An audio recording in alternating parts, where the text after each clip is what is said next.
May we please have roll call? Vice Mayor Farmer, Here. Councilmember Sandu, Councilmember Campion, Councilmember Lozano, Here. Mayor Lamson. Here.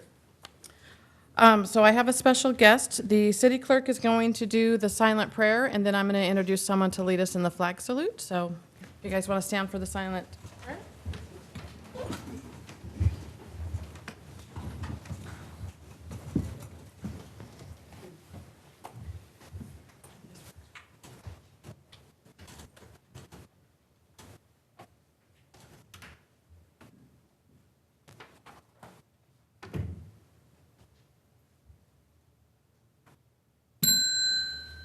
Thank you. If you want to sit for a minute.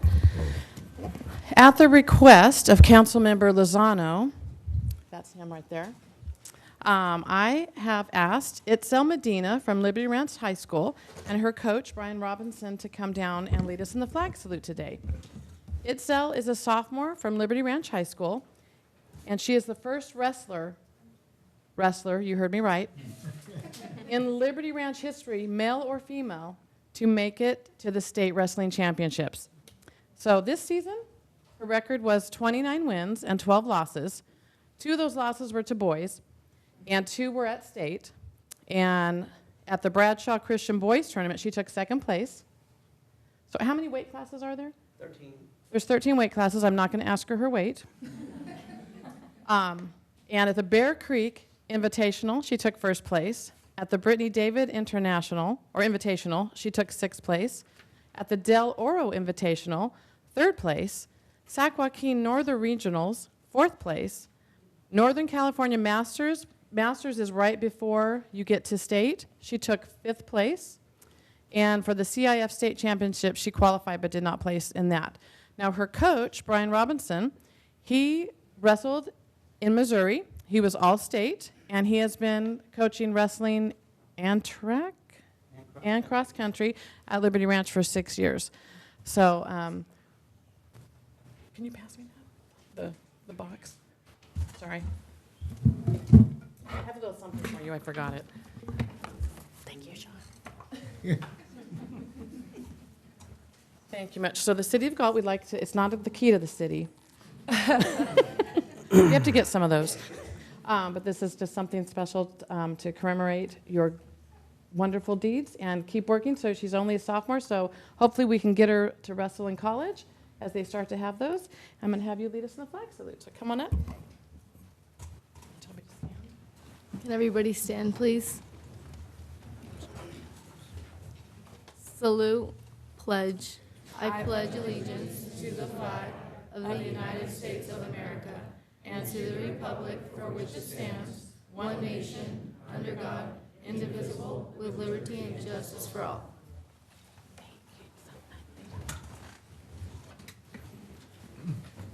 Thank you so much. And believe it or not, I believe she's going to practice right now.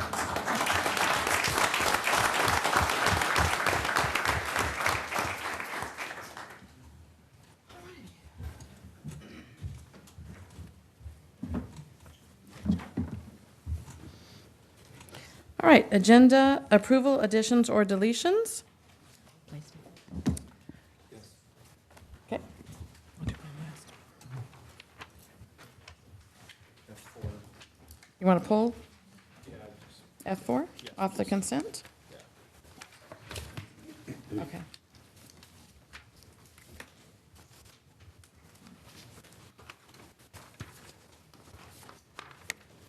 Okay, I would also like to move under the regular calendar. I'd like to move the Parks and Recreation items to right after consent. So we'll have public comment first, not from the, we'll call you up when it's time. How's that? Would you like to read the public comment, please? This meeting of the Galt City Council will be cablecast on Metro Cable 14, the local government affairs channel, on the Comcast Consolidated Communications and AT&T Uverse cable systems. The meeting is closed captioned and webcast at www.sacmetrocable.tv. Today's meeting will air Friday, April 5th at 9 a.m. and Saturday, April 6th at 9 a.m. The City Council meeting videos are also archived on the city's website. A DVD copy is available from checkout from any library branch. Thank you, Donna. Do we have public comment from Barbara Payne? Do you want to call it? Under Government Code Section 54954.3, members of the public may address the city council on non-agenda items. The public comment section is for the city council to receive comments. Except for brief responses to questions, no discussion or action may be taken on any item that is not listed on the agenda. Please limit comments to a maximum of 5 minutes. Speaker cards are located on the table inside the entrances to the council chambers. Once completed, forward the speaker card to the clerk. Those persons wishing to speak on any item scheduled on the agenda will be given an opportunity to do so at that time the item is being considered. And under public comment. Thank you. Sorry I rushed you. That's okay.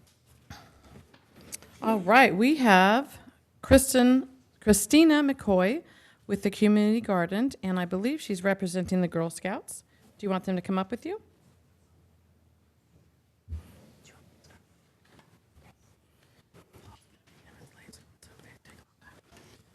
We're also going to invite Barbara and the garden board to come up as well.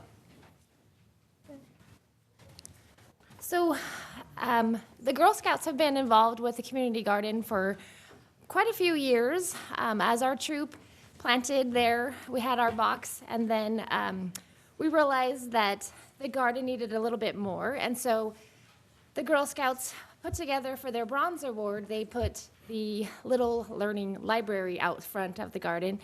And so we've been able to participate with the garden and listen to on their board meetings and hear the need that they've had to raise funds in order to have things like timers for the systems, all sorts of things. They have great ideas, and if they had a budget, wow, the things that they could do. And so the Girl Scouts and my family had the opportunity to donate money to the community garden.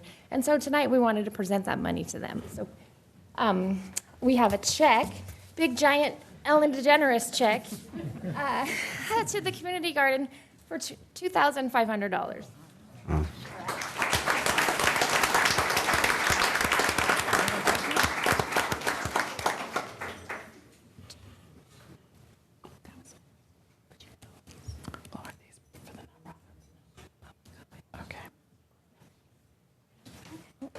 And then Joelle, who's a member of our troop, and my daughter, she wanted to say a few words. Can you pull the mic down for Miss Joelle? There you go. My name is Joelle. I'm in 7th grade and a cadet in the Girl Scouts. Part of being a Girl Scout is earning badges and awards. I'm currently working on my Silver Award. I'm thankful for the generous donation to the Barbara Payne Community Garden because all of these funds, I will now have enough money to cover the cost of my project. Over this next year, I will be working with the garden leadership to complete various beautification projects at the Barbara Payne Community Garden. Some of the gardeners have wrote down their thoughts about what they would think would benefit the garden. These ideas can range from chickens for manure and a brick path. These ideas are all within the price range, and I would like to conclude to thank you for your time. Thank you, guys. Thank you. Thank you.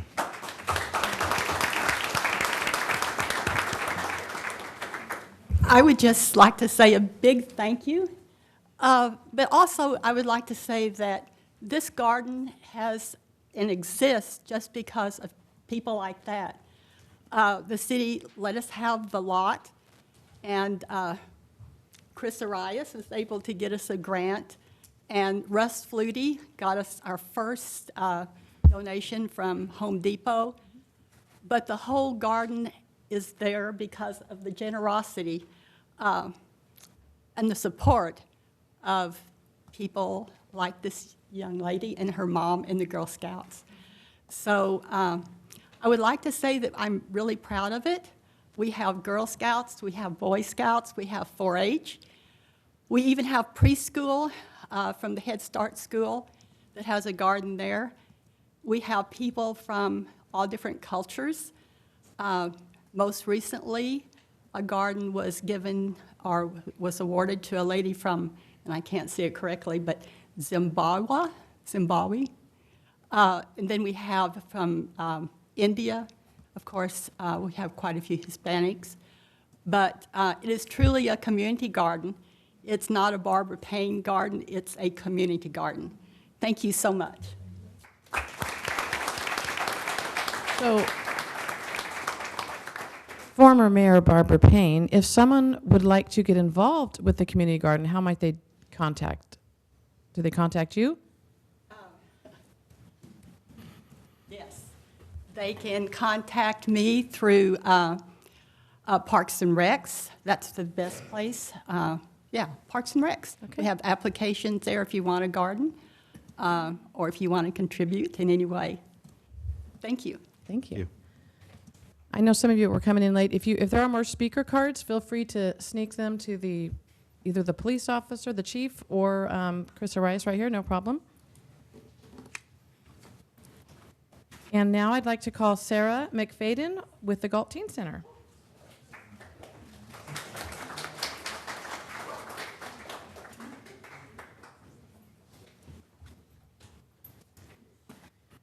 As you can see, there's a lot of people here in the audience who are here to support a teen center in Galt. I would love to see a raise of hands of all those in attendance who would support having a teen center in Galt. Thank you very much. That's what I expected. So I would just like to inform you about the progress that we've been making towards a teen center. We have mailed the first paperwork to become a nonprofit, and a local attorney has agreed to help us create the bylaws pro bono. We had our first volunteer meeting last week, and we appreciated Sean Farmer came and attended that meeting. We're currently organizing a board of directors, and we have a professional website designer who is willing to create and maintain a website for us for free. We have a graphic artist who is who's working on creating a logo for us. We have volunteers who will install security cameras and a sound system for free. I have met with someone in our city who has given me information about significant federal funding that would likely be available to us. So we are continuing to work to make this vision a reality. We are asking the city, or possibly a generous donor, in our community to lease a building to us for $1 a year. We are confident that we will receive enough volunteers and donations to fund this program if a building is provided. This would meet a need in our community that is a high priority, saving the city a lot of money. Today, a journalist from the Lodi News Sentinel contacted me and interviewed me over the phone regarding this project, and I was just informed that she also contacted Chris Arias. And so I find it interesting that our neighboring community feels that this is important enough to write about even early on in this stage of the project. So how much more important should it be for our city government? I personally know teens that struggle with anxiety, depression, who don't have self-confidence, who are addicted to drugs, who cut themselves, and who are contemplating suicide.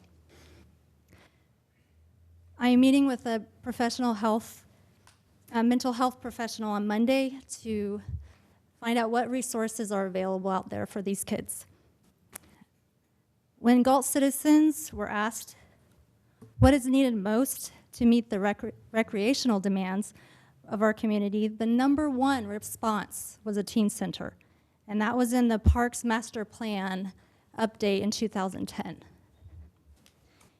And in that same document, the highest demand for programs was for 13 to 18-year-olds.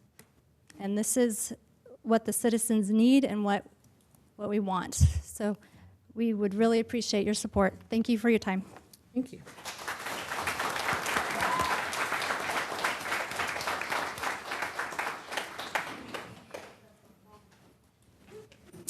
And next we have a speaker who's very familiar to most of the teens in town, Miss Angela Schroeder.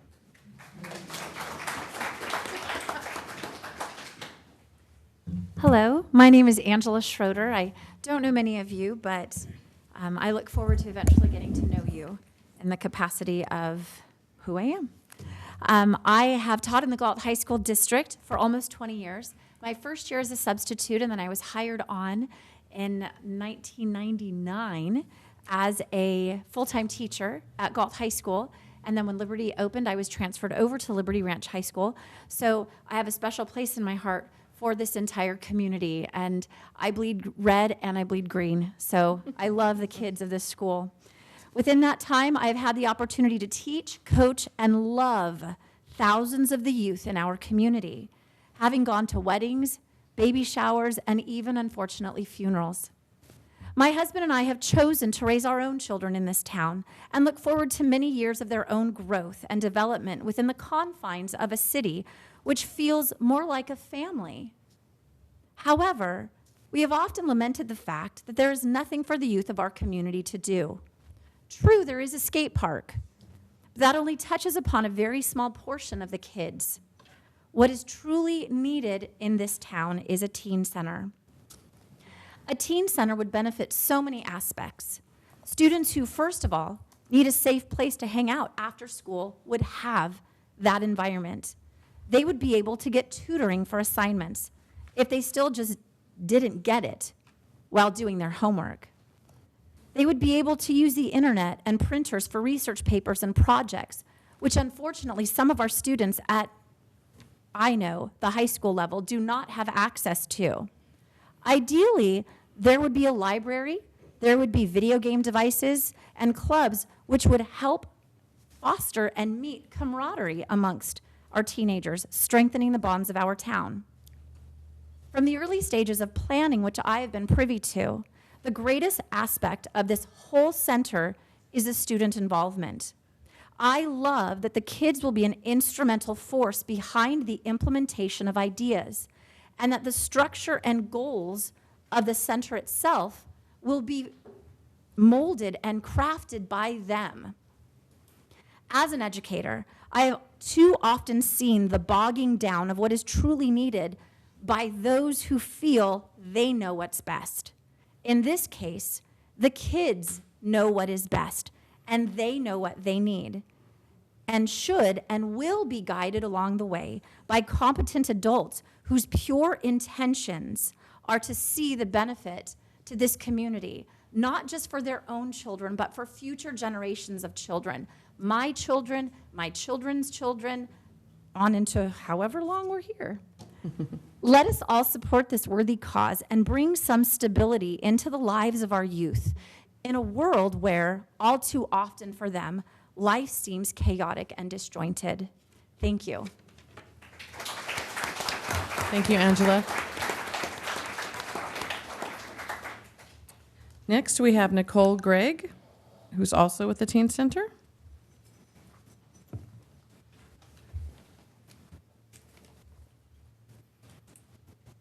Hello, thank you. So I wasn't planning on talking tonight, but it just kind of happened, so I'm just going to wing it. Like they said, a teen center here in Galt would be amazing. I, for years, have said that we needed that. Surprisingly, in a building that used to be a bowling alley, then was a bingo hall, now is a church. Before I started going to that church, said, we don't need another church, we need a teen center, and that would be the perfect place.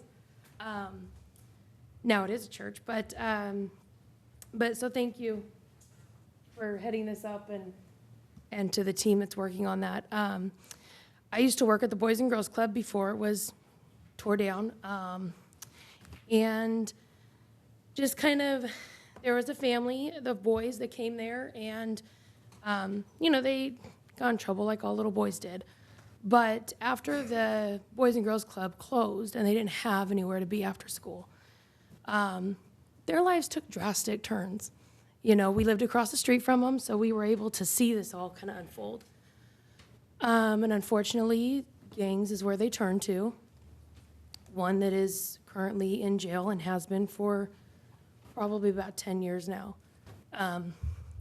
Could this have happened when the Boys and Girls Club was around? Probably, maybe. I don't know, but they would have had somewhere that if they weren't held accountable for from their parents of where they were held accountable for us that worked there. Because if they weren't there, we made phone calls. Why aren't they here? So, I mean, I guess I'm just saying, like they touched on, you know, the gangs, the drugs, the all that.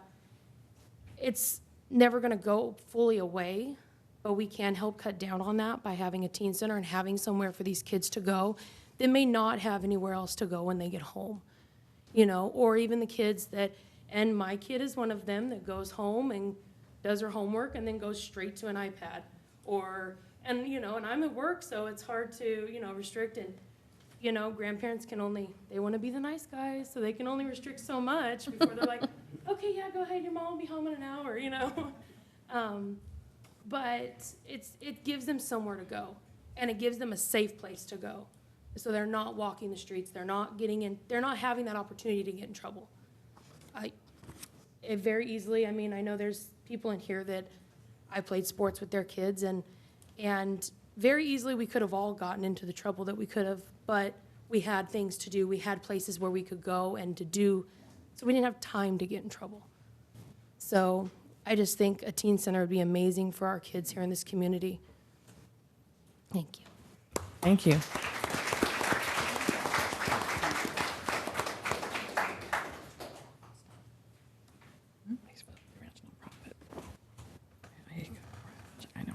Okay, next we have Julie Clark. And then on deck is Andy Hager and Laura Hughes. Hey, good evening, Madam Mayor and members of council and citizens of Galt. I have lived in Galt for over 10 years, and in that time, many things have changed. I have seen hopeful business owners set up shop only to close shortly thereafter.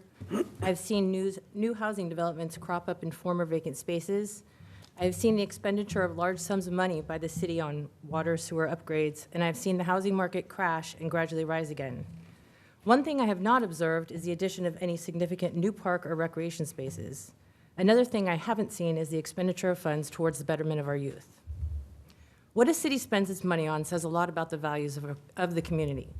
In our case, I believe our spending does not accurately reflect our community values. Granted, many of the things the city spends money on are the result of new state requirements and other mandates.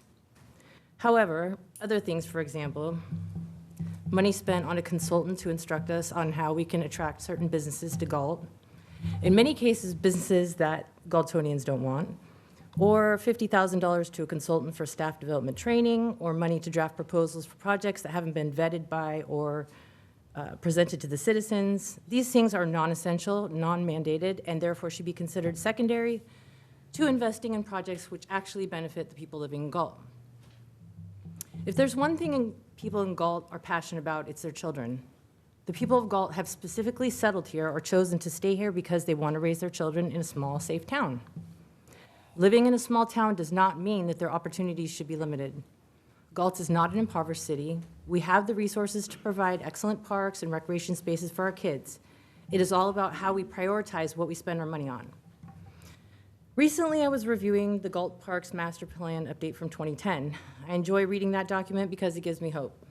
When that plan was developed, the input of the residents featured very prominently in the vision and plans.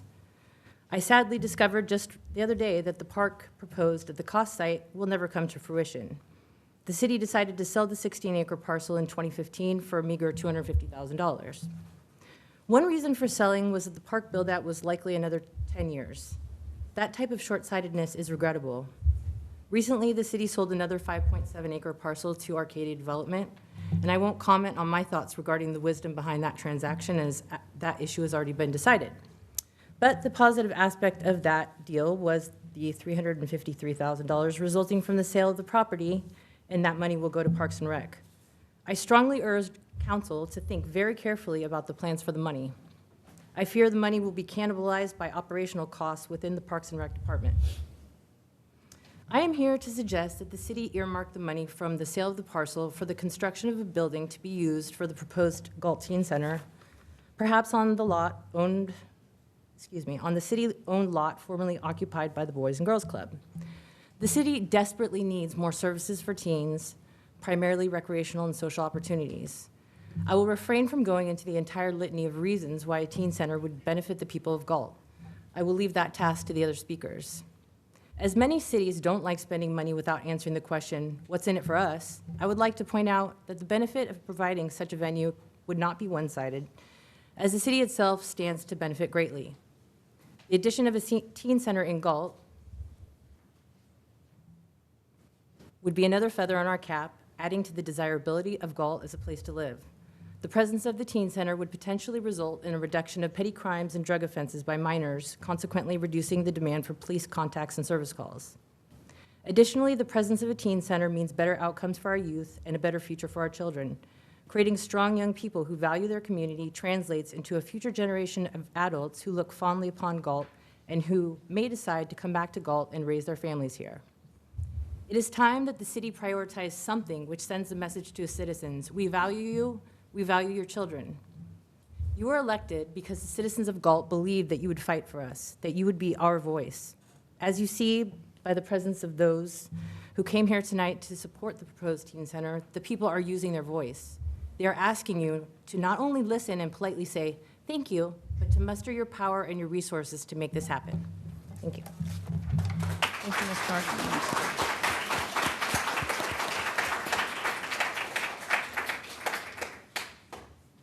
All right, now we have Andy Hager and Laura Hughes.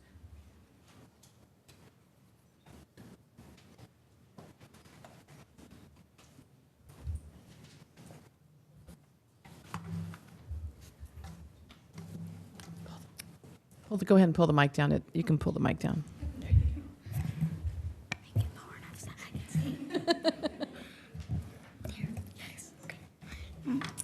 So hi, my name's Andy. And my name is Laura. We are from Galt Girl Scout Troop 1205. We are working on our Bronze Award, and we had an idea.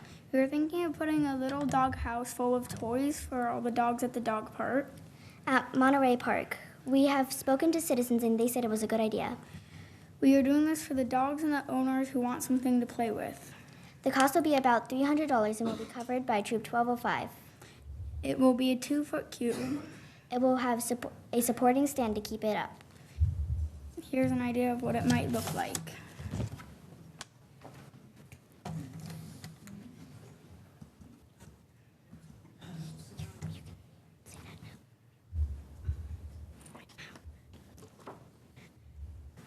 We have talked with Sean Farmer back in November. And we are ready for our next step. Thank you.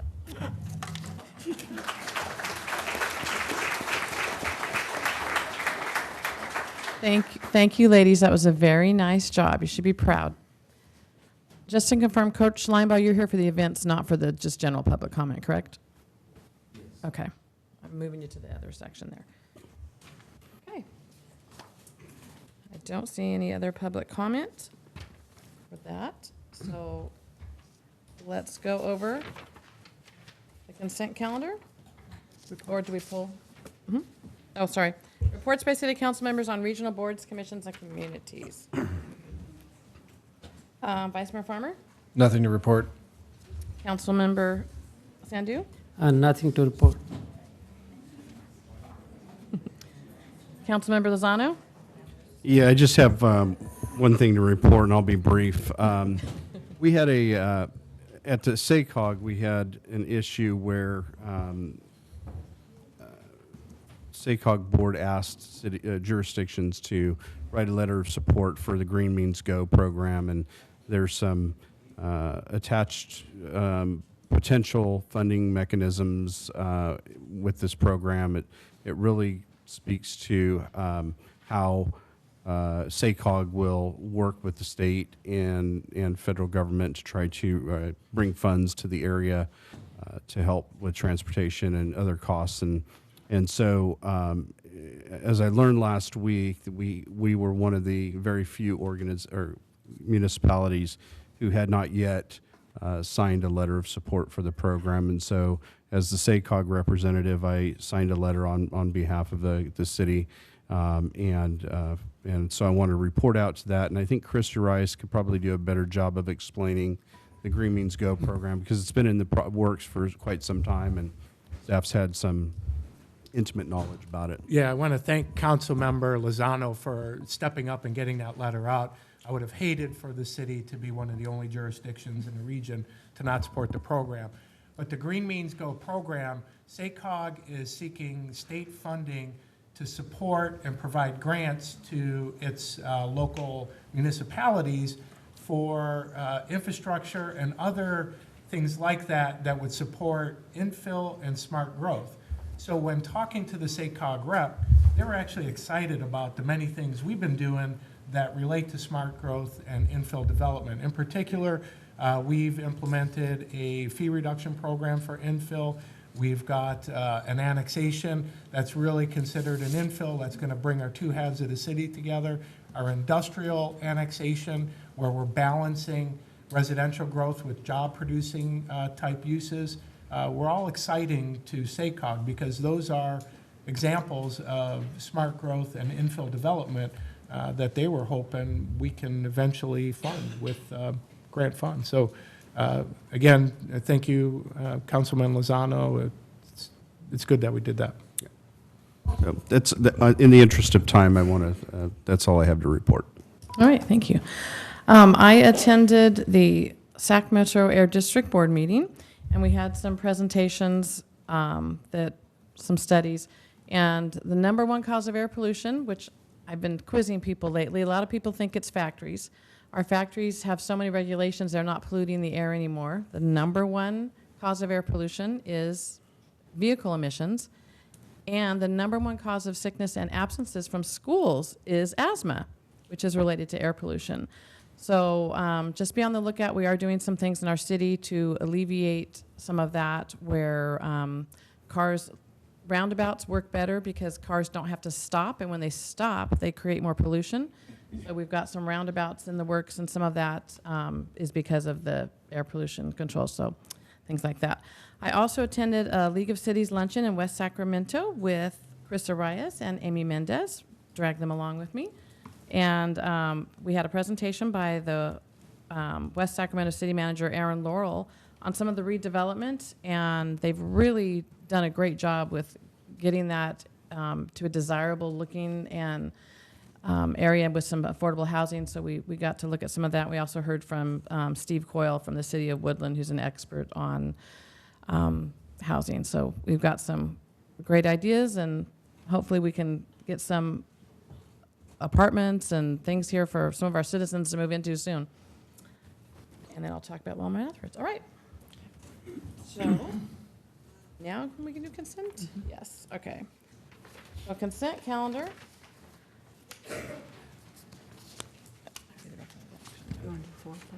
Oh, we pulled 4 from the consent calendar. Award contract G3 Engineering Incorporated for smart cover systems. This was pulled by Vice Mayor Farmer. Yeah. So first, thank you, Mike, for answering all my questions. You gave me some very detailed questions and my detailed answers to my detailed questions. The only thing I wanted to bring up, which I spoke to you about, was that this is something that we really need for our lift stations because of some of the citizens may have known. We had an incident recently, and basically we need to put better protocols in place to prevent such things to happen again and from happening again. And so I'm very happy. I looked through this very thoroughly, and being kind of a tech guy, I really kind of picked it apart, and I think it's a good thing. But I wanted to just have you just quick kind of dumb it down, describe exactly what the system does, why it's going to be so helpful for us. Can you just tell us real quick, Mike? Sure. Thanks, Vice Mayor Farmer. Yeah, essentially what we will be doing is putting in some sensors in. We have 11 lift stations, and so one of them already has one of these sensors in it. And what it does is it monitors the flow, and basically if there's any kind of an issue, it will send out an alert, and our staff will be alerted and can take appropriate action to respond. So we'll be putting these sensors in, and really, our criteria was something that's tried and true, tested, has a good, track record of performing, and the system that we're recommending has that. And then a couple other, I guess, added benefits to it is the way it communicates the information. It's through satellite versus cellular, which is just a little bit cheaper, actually, because we don't have to do any kind of additional infrastructure as far as cell towers for poor cell reception in some of these locations.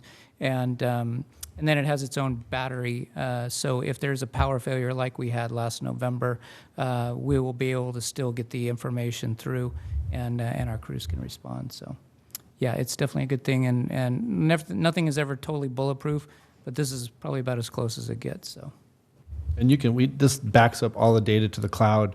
You guys can access that, go back way back and look at anything you need to in the past or what's going on currently. correct, and it's Real-time, also right? remotely monitored, so there's a little bit of redundancy there too. So, Thanks for the explanation. absolutely. That's all I had.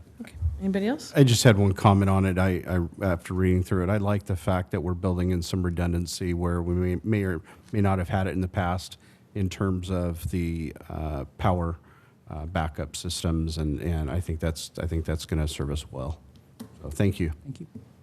Thank you. Same thing, a quick comment on this. But we're using this system is a little bit expensive than the other system.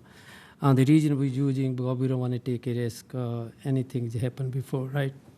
That's correct. And like I was noting is if we use, well, I mean, it's like anything, you know, sometimes there's hidden costs, I guess. And so while something looks cheaper initially, and it is to construct, but then there's a, you know, unintended consequence of having to, you know, put in some additional antennas or something like that to, at some of the locations because there's poor cell reception. And so, you know, that's an added cost, and then we've got the ongoing maintenance for those additional antennas and stuff too. So in the end, while it's initially more expensive, it's actually cheaper in the long run. So, Thank you. All right, thank you. Any more discussion? All right, can I get a motion to adopt a resolution, one, authorizing the city manager to execute a contract with G3 Engineering Incorporated for the amount of $46,869.94 to procure and install the smart cover systems in the collection system. Two, authorizing a project contingency of $4,686. Three, approving an appropriation in the amount of $26,556 in the wastewater treatment plan budget. Four, authorizing the city manager to execute contract amendments for changes to the scope of work that does not exceed the project contingency. Five, adding G3 Engineering Incorporated smart cover systems to the solid waste source list. Systems to the sole source list, excuse me. I make a motion. Made by Councilmember Lozano. Can I get a second? I will do second. Seconded by Councilmember Sandu. Roll call vote, please. Vice Mayor Farmer, Aye. Councilmember Sandu, Aye. Councilmember Lozano, Aye. Mayor Lamson. Aye. Motion passes 4-0. Regular consent calendar, I need a motion to accept the minutes as submitted, receive and file warrants for the period ending March 20th, 2019, adopt a resolution approving and authorizing the city manager to execute the side letter agreement number 1 to the Galt Public Service Unit Memorandum of Understanding, adopt a resolution approving the Parks and Recreation Commission meeting time change from 7 p.m. to 6 p.m. for the regularly scheduled meeting held the second Wednesday of each month, and adopt a resolution authorizing the city manager to execute an amended joint exercise of powers agreement related to the South Sacramento Conservation Agency. So moved. Do second. Moved by Councilmember Lozano, seconded by Councilmember Sandu. Roll call vote, please. Vice Mayor Farmer, Aye. Councilmember Sandu, Aye. Councilmember Lozano, Aye. Mayor Lamson. Aye. Motion passes 4-0. So now we are moving the Parks and Recreation Department up. Mr. Solis? Yes, Mayor and City Council. I'll be, Jackie Garcia, our Special Events Manager, will be making the next presentation for the Galt High School Every 15-Minute program. I'm sorry, did you want all three of the events done Yes, now? yes, please. In that order, 3, 4, and 5? Unless you recommend a different No, order. that's fine. So it'll be the Galt High Every 15-Minute program. Okay. Good evening, Mayor and City Council. This evening, I would like to bring forward Galt High School's request regarding their every 15-minute program scheduled on Tuesday, April 23rd and Wednesday, April 24th. They are requesting the city to waive the fees for the street closure, which may also include a Caltrans permit fee. Once Caltrans has reviewed the application, costs may be less if determined there is no permit required by Caltrans. We are recommending you consider Galt High School's request to waive fees and provide direction to staff. I believe there is a representative if you'd like to speak to them on any further questions related to the event or their request. Should we do discussion before comment? Should we? Okay, so we'll discuss it, and then we'll have Ms. Palliser. So do we have any discussion? Yeah, so explain, so I was told that in the past that Caltrans didn't require the permit, but now there's talk that they are. What has changed? I'd like to answer that. If we're not saying that they're requiring it, we will submit the plan. If they require a permit, then we would have to obtain one. Okay, can you explain just, actually for me too, for anybody else, why Caltrans would have any say about us doing something in our own city limits? I'd refer that to Public Works Director. Yeah, Vice Mayor Farmer. So Caltrans on these types of matters, their obvious concern is impacts to operations on the freeway. And so they're going to look at it as to what, might that be at that time of day kind of thing, what their data shows as far as, number of vehicles, and determine whether or not, it's going to require an encroachment permit, where they're going to have to put out any special signage or something like that on the approach on the freeway side. We've looked at it. I've looked at it with staff on Public Works side. We think we can keep the two-way traffic going on A Street, and therefore we don't anticipate that Caltrans will require a permit. However, they have the final say, and so that's why it's, to be determined. So, how far down on A Street is the event? Isn't it kind of down? I know that if you come off the freeway and you turn right, the ramp is very long and then it comes flat. Is it kind of up towards where the ramp descends, or is it down further? It's down further, but basically when you're essentially changing, traffic operations, you'll have a taper. So it does require some lead distance too, so block off that area. You can't just do it abruptly, so. So if if it ends up being that the permit is required, then the city basically would need to be covering that. Is that what we're asking for? They are requesting that we waive all fees. Yeah. Now, if you want to determine that that's part of it. All right, that's all I have. Okay.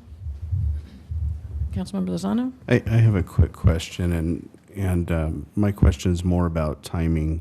It appears, and maybe the dates are mistyped in the staff report, but it appears that March 19th is when we received an event application for this year? Correct. Or was that last year? No, it was this year. It did not comply with the city special event sponsorship, but we felt that we would bring that to council. What was the reason? Yeah, I appreciate that, but is there somebody here that can speak to? Oh, thank you. Yeah, I was going to let us have our discussion before we called her up. Okay. So do you have anything? Yeah, the only thing, because the last year we don't anticipate on this cost, right? No, this is not budgeted. You would have to budget money for this event. But these people, they asked last year, but No, they did not. They asked March of this year. we don't know what was the reason they asking this year and they don't ask last year. I would leave that up to the representative from Galt High School. Okay, and there is one more question. These these are cost by the department? Yeah, yes, they are estimated cost by the Public Works Department to close the street and by the Galt Police Department to manage traffic. So that's the regular cost, or that's cost including somebody call That'll off be duty or the overtime? that would be a hard cost, as these staff members would be calling for this special event. Thank you. So I've been to these events many times, and the students only get a chance to have it one time in their high school career because they only allow the juniors and the seniors, and then they do it every other year at the school. So it's really a one-time thing for the students. And Ms. Powers will explain why we were so late getting this in. But it is a wonderful program. It involves the California Highway Patrol, the Galt Police Department, other entities, helicopters, morgue, the city morgue, hospitals. So it is quite an extensive program that kind of brings the reality of what we all know happens, and hoping kids will make the right choices. So if there's no more, can we have Ms. Palliser come up? This is Sonia Palliser. She is with Galt High School. Hi, good evening. My name is Sonia Poisser. I am with the Galt High School District. I've been with them. This is my 26th year. seen a lot of change starting at Galt High School in 1994, then going to Estrelita for 10 years, then Liberty Ranch. And now I do work at the district level with a lot of at-risk youth and work with alternative programs. So I know that you're asking about why the application was late. We had a change in our leadership last year. So we got a new superintendent last summer. When he found out that we weren't going to have it, he was questioning why. So that was why I submitted the application late. I wasn't really aware that we were supposed to go to the city, so that was why I didn't get it until late. As far as a Caltrans permit, this will be my 8th time doing this. We've never had any fees associated with a permit from Caltrans. So just for clarification, I called my CHP officer, who's a community liaison with California Highway Patrol. He says he's never seen that. So I'm not sure where that's coming from. Another expense on there is the Galt Police Department. I think part of that is our SROs. They're already working with our school district, so they are already going to be there on site anyway. I provide all the food, I provide all the lodging, I write grants for this. Kaiser is a big supporter of this. This is a huge program. I have 19 students involved, I have 4 staff members, and it's a little frustrating that I kind of feel like I have all these obstacles. I'm hearing a lot of our city folks asking for safety and projects for our youth, and this is a great program to give these kids to make positive choices in their life, to keep them safe in our community. And so when I get hindered, like with fees and permits and things like that, that I just don't think exist, it's a little disheartening. So I just would like the city just to take that into consideration. We've never had additional fees, and so I'm not sure where they're coming from. So, and the chief and I met, we had a logistics meeting, and I knew you were asking about where it sits. The third gate of the student parking lot on A Street is where I set the cars. The cars are as close to the entrance as I can get them, so it only blocks part of one lane. They do block off the street, but it's very far from the off-ramp to the freeway. And in the past, CAPS has been there, the volunteers have been there, so they still have 2 lanes of traffic going through, so we don't keep anybody from using A Street. The crash scene is scheduled to be around 10:10, so the cars will get set around 7 o'clock. We get the kids in there by 9:30, we're out of there by 11, and they have everything down. So just to give you an idea. And it is a 2-day program. The crash scene happens that day. They have a big, huge student retreat that night. I have the DA coming. They're actually going to go to a funeral home. They're going to check out how a body is processed. MAD comes in while the parents are here doing a student or a parent retreat at the high school. The next morning we get up, they have breakfast, and we do a whole funeral and assembly. So it is a 2-day program. The only day it impacts the city is on Tuesday of the event. So, thank you. Thank you. Any more questions for Ms. Palliser? No, I just have a comment. Ms. Palliser, I hope I didn't, by me asking that, I hope I didn't insinuate. No, not at all. I just didn't wanted think you the guys to understand where I was coming Yeah. from, so. That I didn't think there was Oh, no. validity of the program. I've Yeah. been involved with Every 15 Minutes professionally for many, many years. And I agree. I think it's a great program. I was just, as we get our staff Yeah. reports. I already did it for next year, now that I know. And if Caltrans isn't going to be an issue, then it's, it's not a, I will not as contact big them deal, but- myself, so.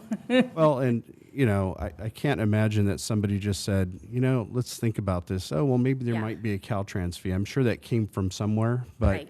I'm sure we can work that out. That's not as big of a deal. So thank you for coming Thank you. tonight, though, and doing all you do for kids. Thank you. Actually, I have a comment. Yeah, I too, I don't think our questions about where it was going to be and all that were implying No. like we didn't think it was a great idea. We think it's a great program. Mm-hmm. I think, if Caltrans, hits us with the permit, which is unfortunate, I don't think, the influence on one student's life is worth the $1,000 or $1,100 or whatever the permit Right. is. So, I mean, we're just hoping that, they would be gracious enough to not do that. But, yeah, we think it's a great program, so. And when I did talk to the CHP, he was kind of curious about that too. So if that does happen, he wants me to take that back to California Highway Patrol because part of the grant that they give doesn't include anything like that, so they would like to be aware of that too, so they may up it next year. So just to clarify, there's no helicopter involved in this event? Yes. There is? Yes, it lands in the field and takes the Okay, student to Kaiser. I thought so, but, Yes. but it's not listed on the vehicle on your form. Right. It lists 2 fire trucks and whatever, but there's no Because mention the of that. CHP does their own.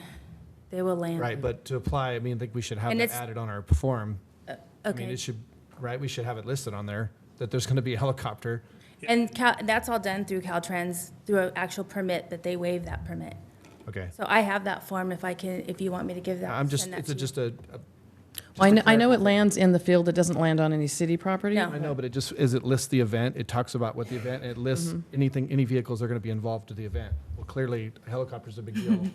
I think it's pretty cool, but I'm Yeah. just saying, we should Okay. just make sure that's in there just for Okay. protocol, I think. I can do that. Thanks. All right, thank you. Any more discussion? Okay. So can I get a motion? I will make a motion to approve these funds. Consider Galt High School's request to waive fees for the Every 15 Minutes program. We have a motion by Councilmember Sandu, second. Second. Vice Mayor Farmer. Aye. Roll call vote. Vice Mayor Farmer? I just said aye. Vice Mayor Farmer? Aye. Councilmember Sandu? Aye. Councilmember Lozano? Aye. Mayor Lamson? Aye.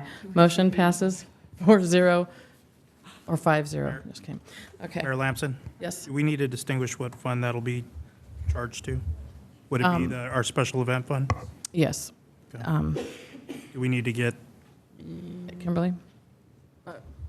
You can just amend, we can just note in the minutes that the fund will be the special event fund. Okay. thank you. All right, next we have the City of Galt Special Event Sponsorship Program Review for fiscal year 2018-19.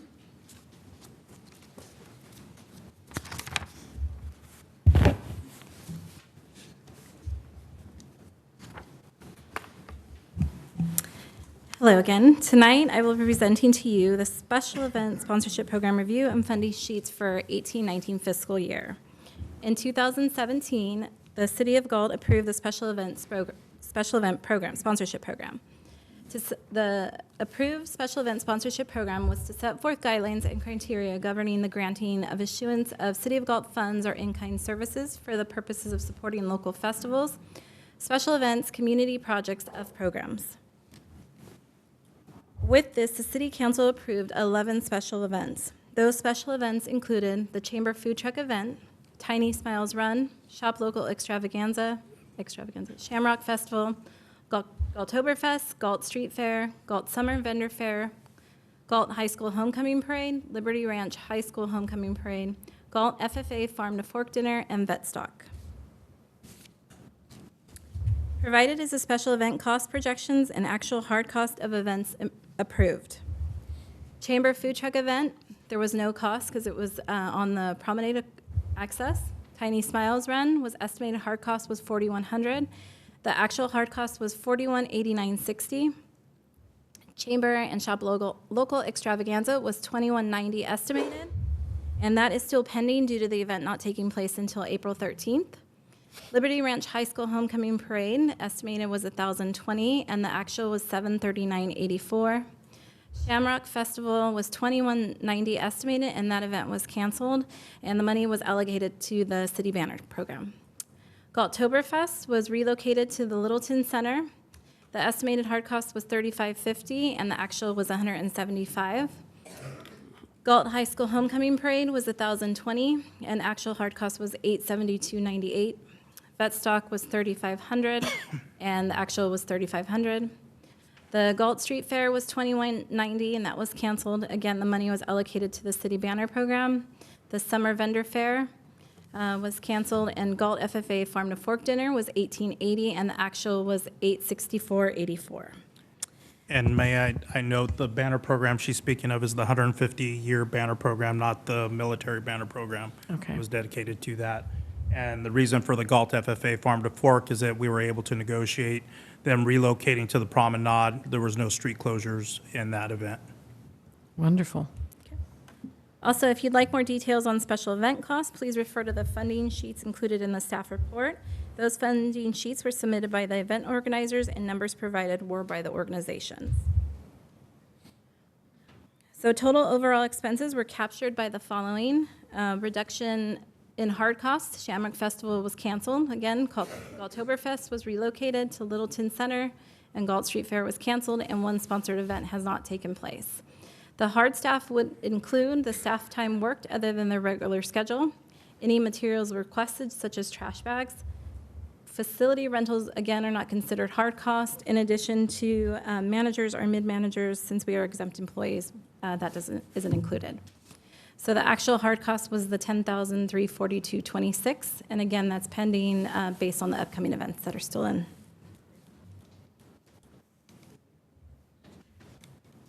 Oh, any questions?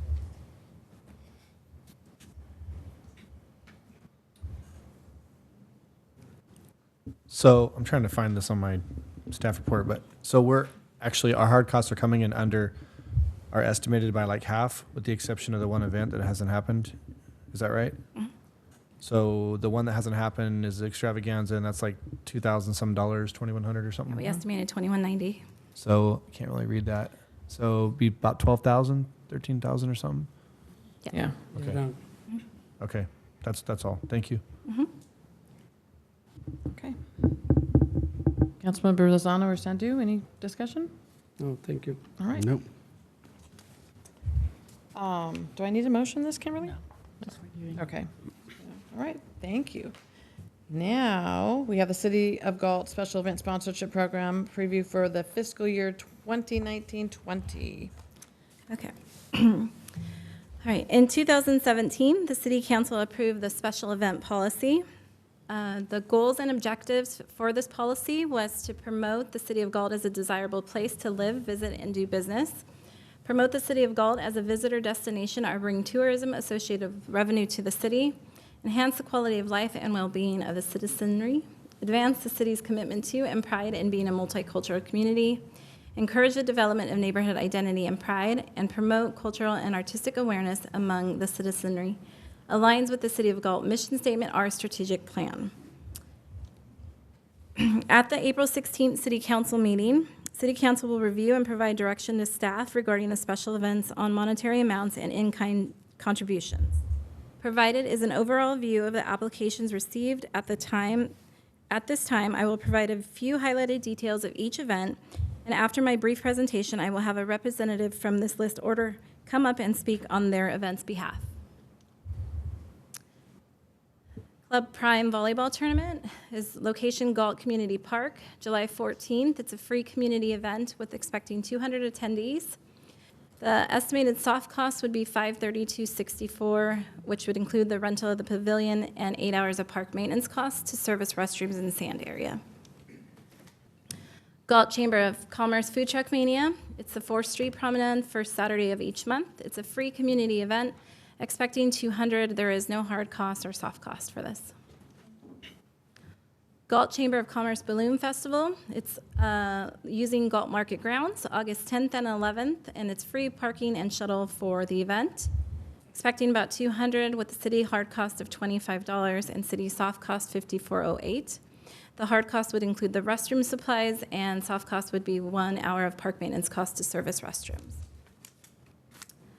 Galt Chamber Extravaganza is on 4th Street between B and D, which is April 4th, 2020, a free community event, and it's actually 2,000 people. It's $21.90 for hard cost, and the staff time, the hard cost would include staff time worked other than regular schedule, and any materials requested such as trash bags.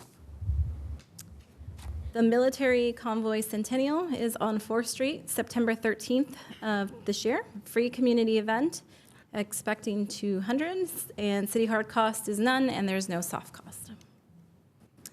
The Galt Sesquicentennial Celebration, sorry, 4th Street, and it's between A Street and E Street, and C Street between 4th and 5th. It's September 14th of this year, a free community event, and I believe that's 2,000 as well, and it's $21.90 for hard cost. Staff time worked is other than their regular schedule, and any materials requested such as trash bags. Liberty Ranch Homecoming Parade is a city street closure, and I believe that is, the date is still pending. It's a free community event. It's 500 attendees, and the city hard cost is 800. Staff time worked other than regular schedule, and it's based on their 2000 event service cost. Galt FFA Ag Boosters Farm to Fork Dinner is on 4th Street Promenade, September 21st of this year. It's a ticketed event, expecting 400. Their estimated hard cost is $900. Again, it's staff time worked other than the regular schedule. Any materials requested, such as trash bags, and that, again, is based on their 2000 event service cost. Vet Track Project, Vetstock Festival, is at Veterans Field, September 21st of this year. It's a ticketed event and expecting 1,500 people. The cost that they are requesting is $5,000. It would include staff time worked other than the regular schedule and any materials requested, such as trash bags. Galt High School Homecoming Parade is city street closures, October 4th. It's a free community event, expecting 200. City hard cost would be 900. And the staff time worked other than their regular schedule, and again, that's based on their 2018 service cost. Tiny Smiles Run is Littleton Community Center and city street closures, February 8th, 2020.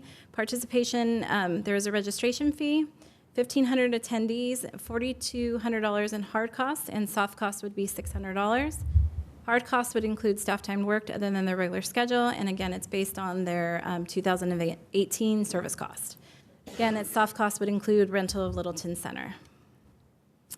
The Galt Beautification Committee and Community of Character Coalition, which is Earth Day, they're requesting community park and city street closures. It's April 18th of 2020. It's a free community event, 1,000 attendees, and the city hard cost is $1,500, which is any materials requested, such as trash bags and staff time worked other than the regular schedule.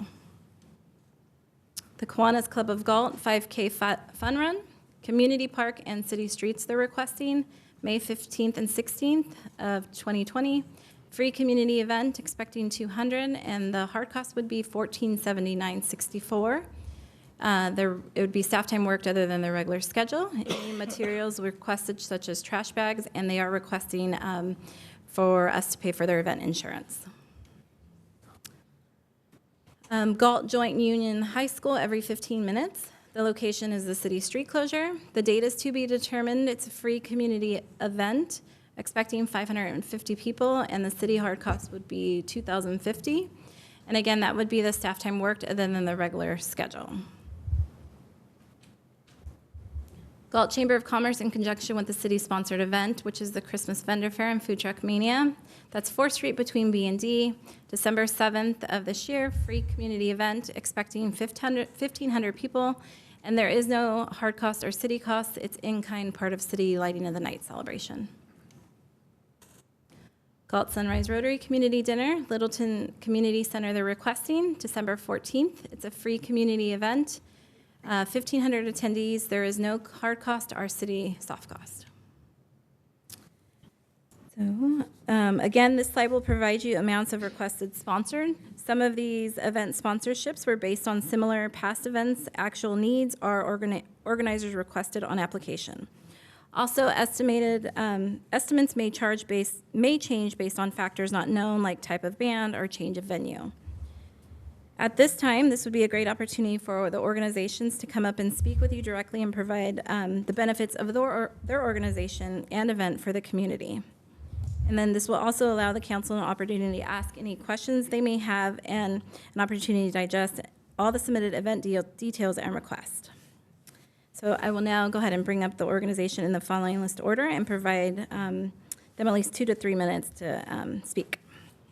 So I'd like to call up Galt Chamber, if Gail's here. And while Gail's coming up, I just want to reiterate the fact that these are all estimates determined on, if anything changes from the special event. Some of them have been yet to be determined information. So these are estimates, the best we can. Good evening, Council.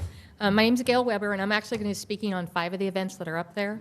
The first one is the Galt Food Truck Mania. It is the first Saturday of each month. It is with the Galt Chamber of Commerce.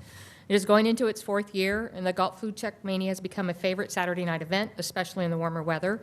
This event draws people into Old Town, which in turn introduces them to the existing and new businesses that are opening up.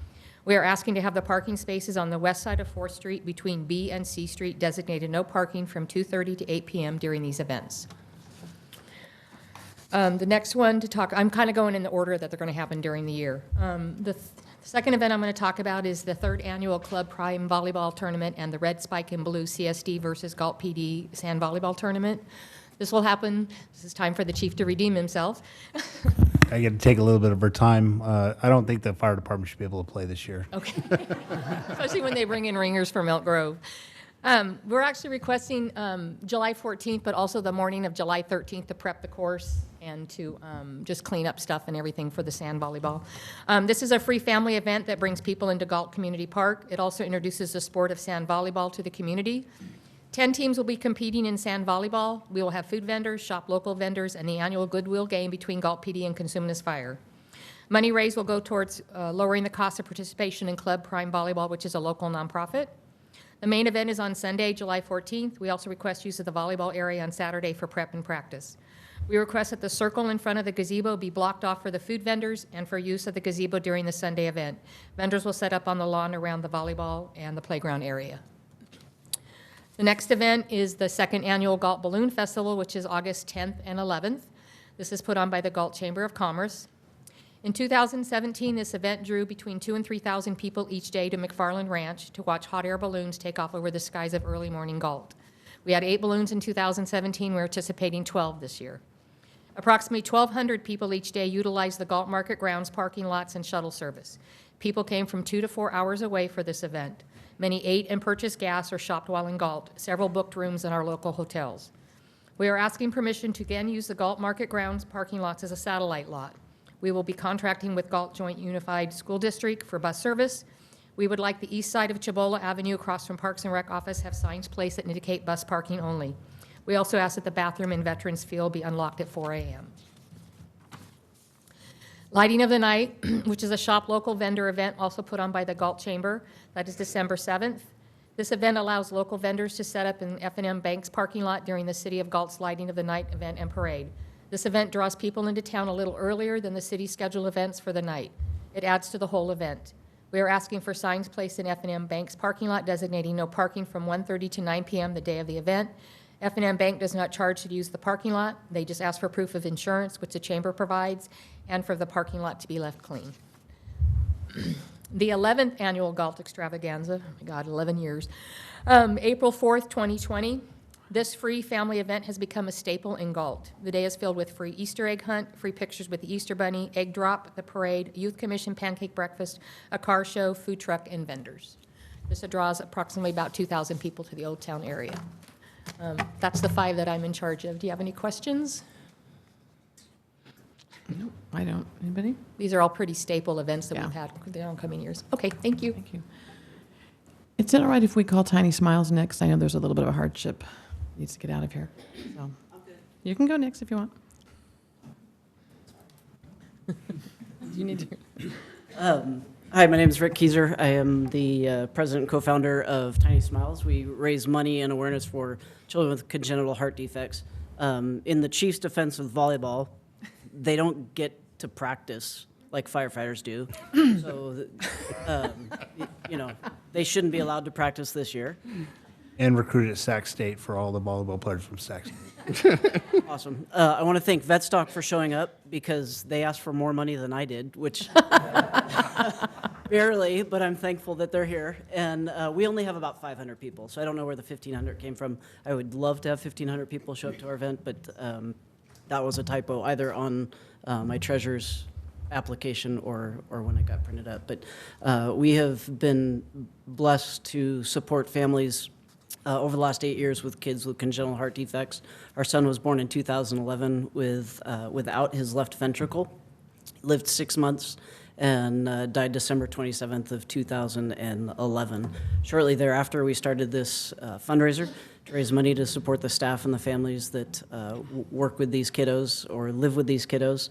And unfortunately, there have been a number of families that have come from Galt that we've been able to support. One of the other things that we've been able to do is put an AED in the Littleton Center, or it's at the Chabola Center. I have a second one that was donated this year that will go somewhere in the city of Galt, and then we have put 2 in another city where,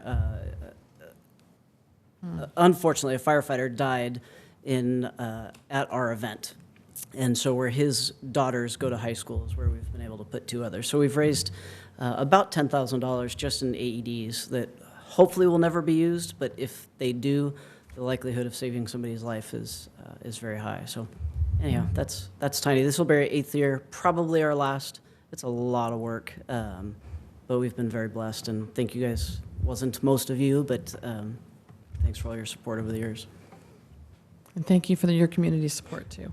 I just have a comment and not a question. Rick, I'm not going to put you on the spot here, but as I was watching the registration for this year's event, I noticed that about a week and a half out, there were about 90% of your registrants that stated they were from out of the area.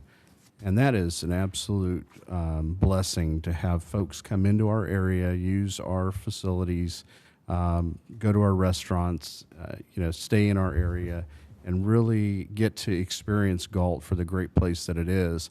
And it's your event that brings that large amount of people into our community. I really appreciate everything you guys do. Gail, I also appreciate everything you do. I didn't mean, but I wanted to just Not as much. Not as much.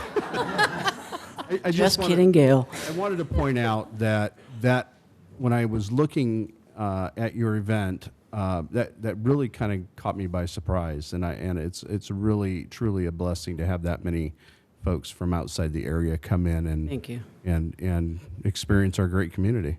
It is a fantastic place to have a running event because for the most part it's flat, which is great for runners. It would be a great place for cycling events. The majority of our runners do come from out of town, especially for my half marathon and 10K race, because there just aren't a lot of races in February, which is a difficult time to have a race because a lot of people will wait till that last moment to register. If it's a nice day, they're going to show up. If it's not a nice day, like this year, the numbers tend to go down. It is rumored somebody has moved here from Galt because of our race. I have yet to locate that person, but somebody told me that last year right before I spoke as well. So hopefully that's true. And I've also been told hotels have filled up, and I'm not an expert on that, but maybe somebody could speak to that. Thank you. Thank you, guys. Oh, thank you. This is a very good program. The people bringing from outside to the city of Galt. And that's why we are family-oriented people live there, and that's a good program. Yeah. Thank you. Thank you all. Thank you.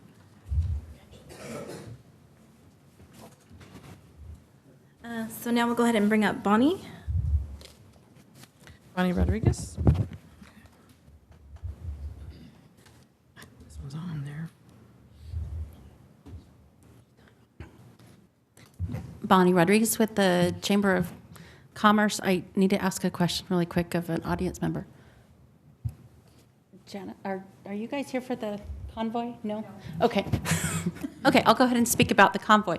So the military convoy, I think you've all have heard, they are reenacting a military march coming from Washington, D.C., coming across the U.S., and will come through Galt. They have committed to spending 2 hours with us here in Galt down on 4th Street. So we're hoping to be able to push all of that onto the parking lots down there and the promenade, tomato.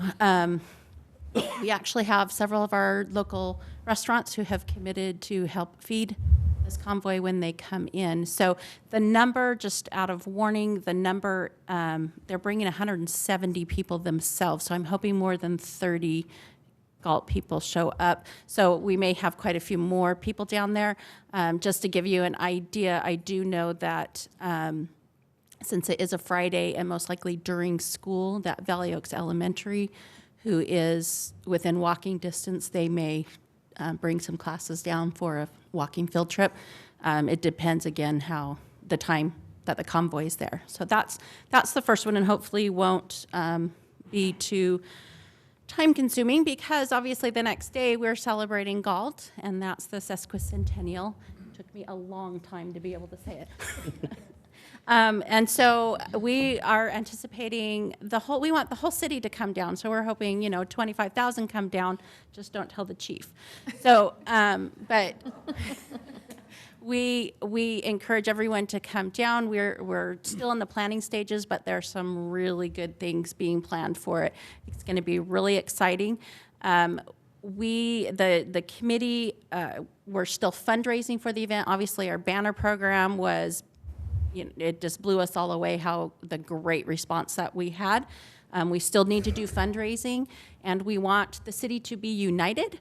And so one of the fundraising projects that we have going on, which will debut at the extravaganza, is we have some T-shirts and hats with a beautiful, I don't know what camera is on, but with a beautiful logo going on. So these will be for sale, and the chamber does have them right now, so they are for sale. So we have 3 different colors for the T-shirts, blue, tan, and a heather gray of all sizes. We're hoping the town is just all walking around with this logo. We have other great fundraising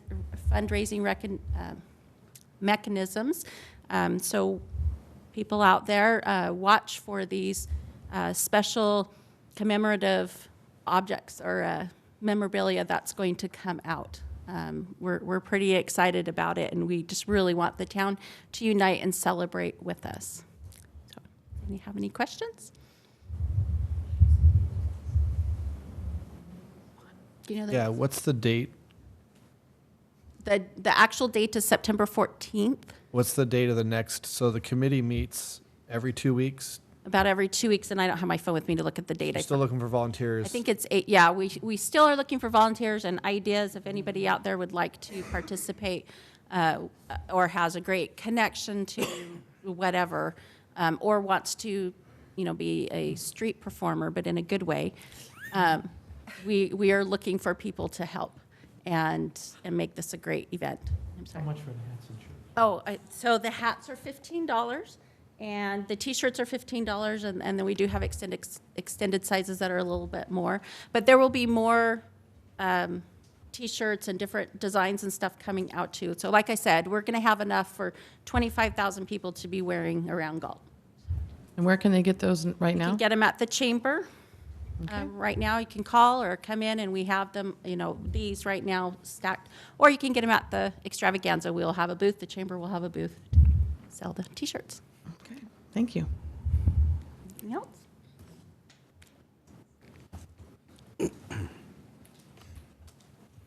So I believe Liberty Ranch, Homecoming Parade, and Farm to Fork, we were not able to get a hold of them, so they don't have a representative here tonight.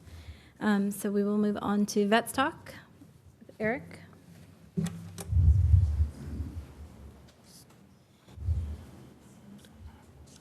Dana here.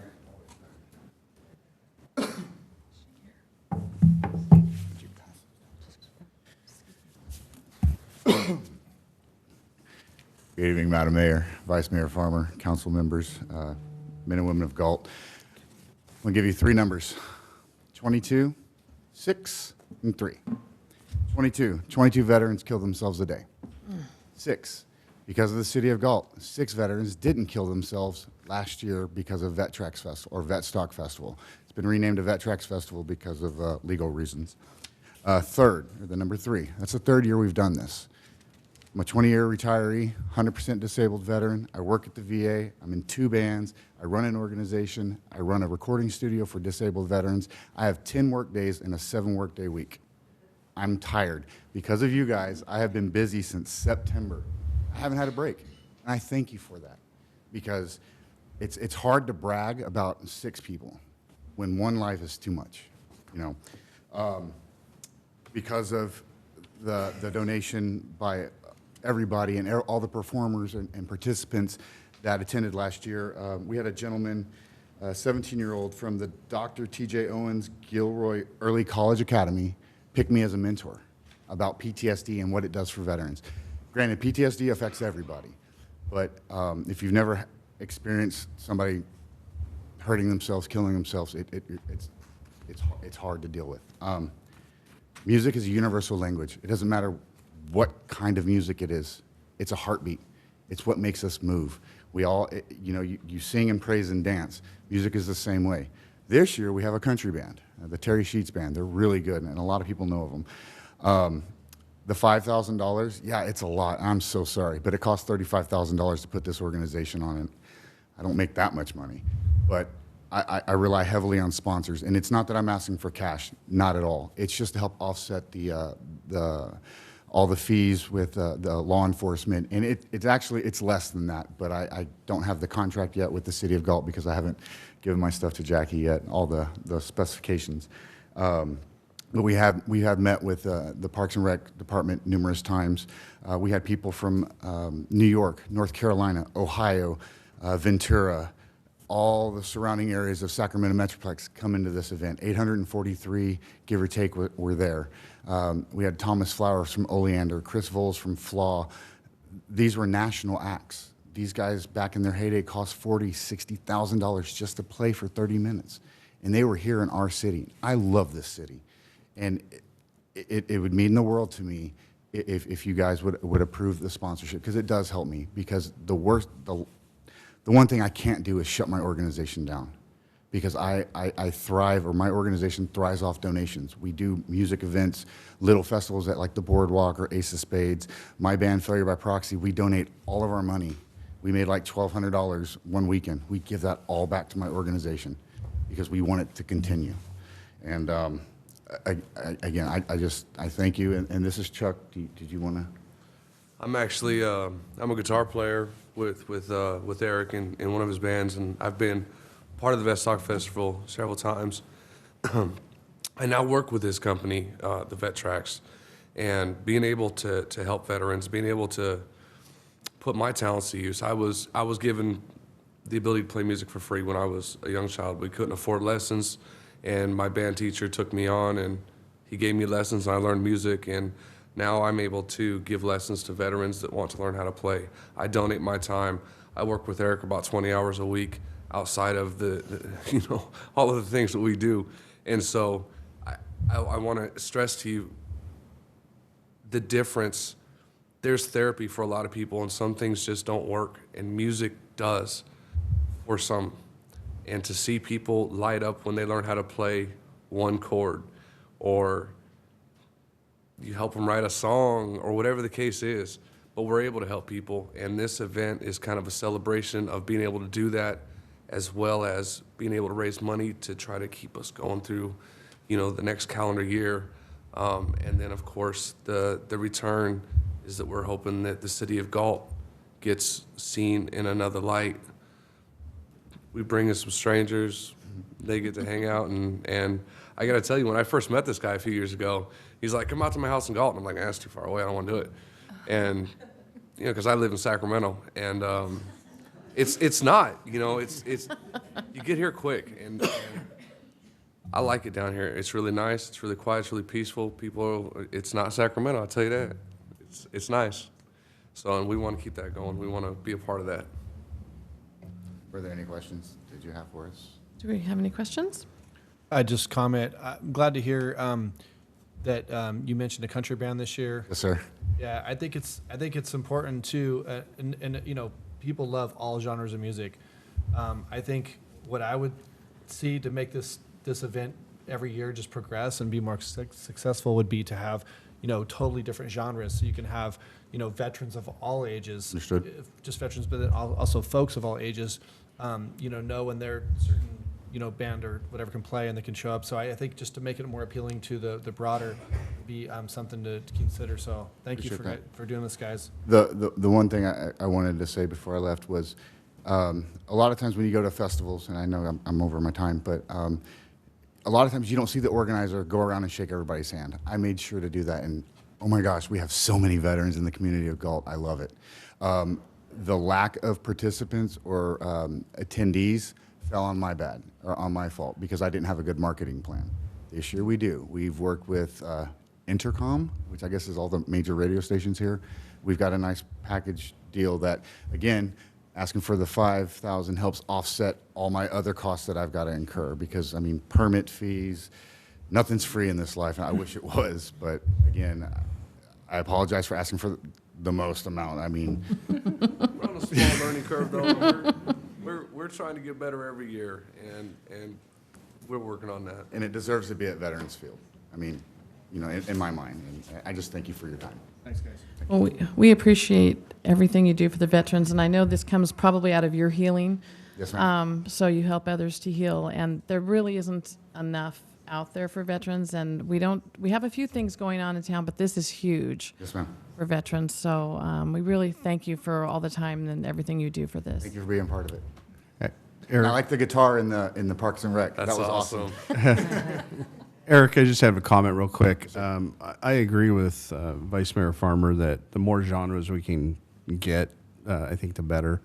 However, I will say I like last year. I was out there. Oh, were you? Yeah. Oleander was just awesome. I'm the guy that wears the mask. Yeah, I and know. Makeup, so.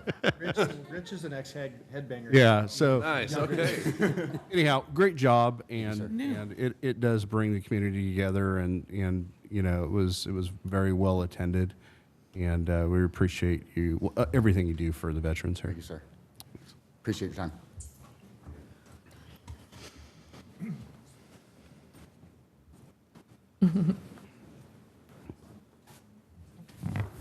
So now I will call up Barbara Payne for the Earth Day Festival.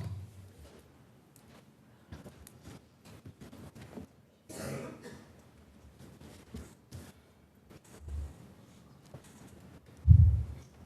evening, once again. And for any of you that don't know what the Community of Character Coalition is, I brought a brochure, if you share it, please. The Beautification Committee really has the heart to want to do this. Whether you know it or not, we've spent quite a few weekends with just volunteers in the community coming out to pick up litter, trash. And we don't mind doing it, but we'd like to try to make an impression in the future to sort of do away with the need for us to come out and pick up trash. So we're proposing Earth Day for next year, and the title is going to be, or the theme is going to be, appreciating and respecting the natural world. So in addition to being concerned about the litter, it's going to encompass a bunch more than that. And because the Beautification Committee is made up of 5 people, we're partnering with the Community of Character Coalition. I think it's interesting because at their meeting, we decided we were going to figure out what we want to do for our project this upcoming year. In the past, we've always done the Heritage Festival.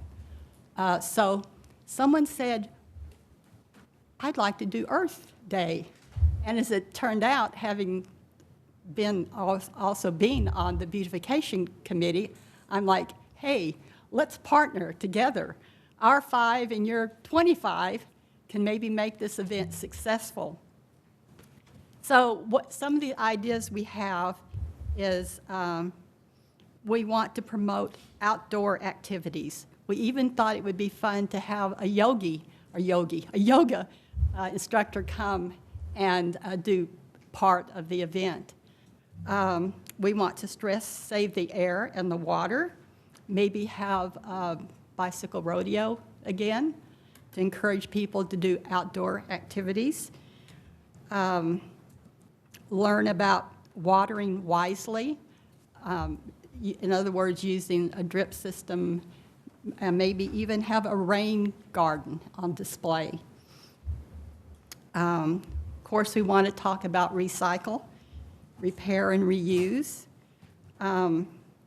We wanted to do it this year, but because we wanted to have such a big festival, we decided to wait and do it next year. But Starbucks got hold of the idea that we were going to try and do it this year, and they volunteered to bring 20 of their district managers to come this year to kind of get us started to clean up the creek and the parks. So we'll be doing that on a much smaller basis. Some of the other things we want to educate is to get people to unplug their TV, close their garage door, and get outside. Also, while you're unplugging, unplug the utilities, because every toaster that you have plugged in, it's using electricity. A lot of this is going to be educational, but we also want to have music, maybe even something from the Woodstock age, because this is the era that sort of gave birth to Earth Day. So it'd be fun to have some good music. We want to have, a kids program for sure, a kids area. And one of the reasons that we think that we'll have a big turnout is because we really want this to be a family affair. We want the kids to come out and learn. Hopefully, if the adults haven't learned to not throw out the litter and stuff like that, the kids will teach them, because sometimes that's the way it goes. Let's see, maybe have kite flying, get the kids outdoors. Basically, we want to have an environmental education program. We want to invite all the nonprofits, maybe even encourage a plant-based cuisine. I'm not talking very well tonight.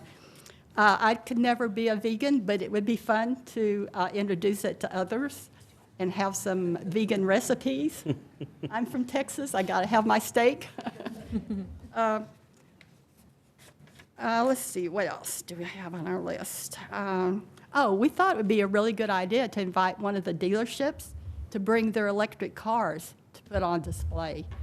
Maybe even get our commuter bus that we have that goes from Galt into downtown Sacramento to show how we're saving the air.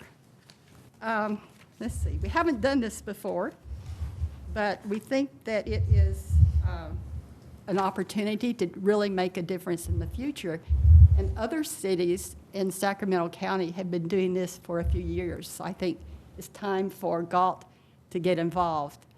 I don't think we'll have to shut any streets. I just included it in my budget for security purposes for that many people. I noticed it said we'd shut down streets, but I don't think we need to. So do you have any questions for me? Sounds really exciting. Good. I think we really want this to be a fun festival. I mean, picking up litter is fun, but this should be more fun. So if you have no questions, okay, thank you.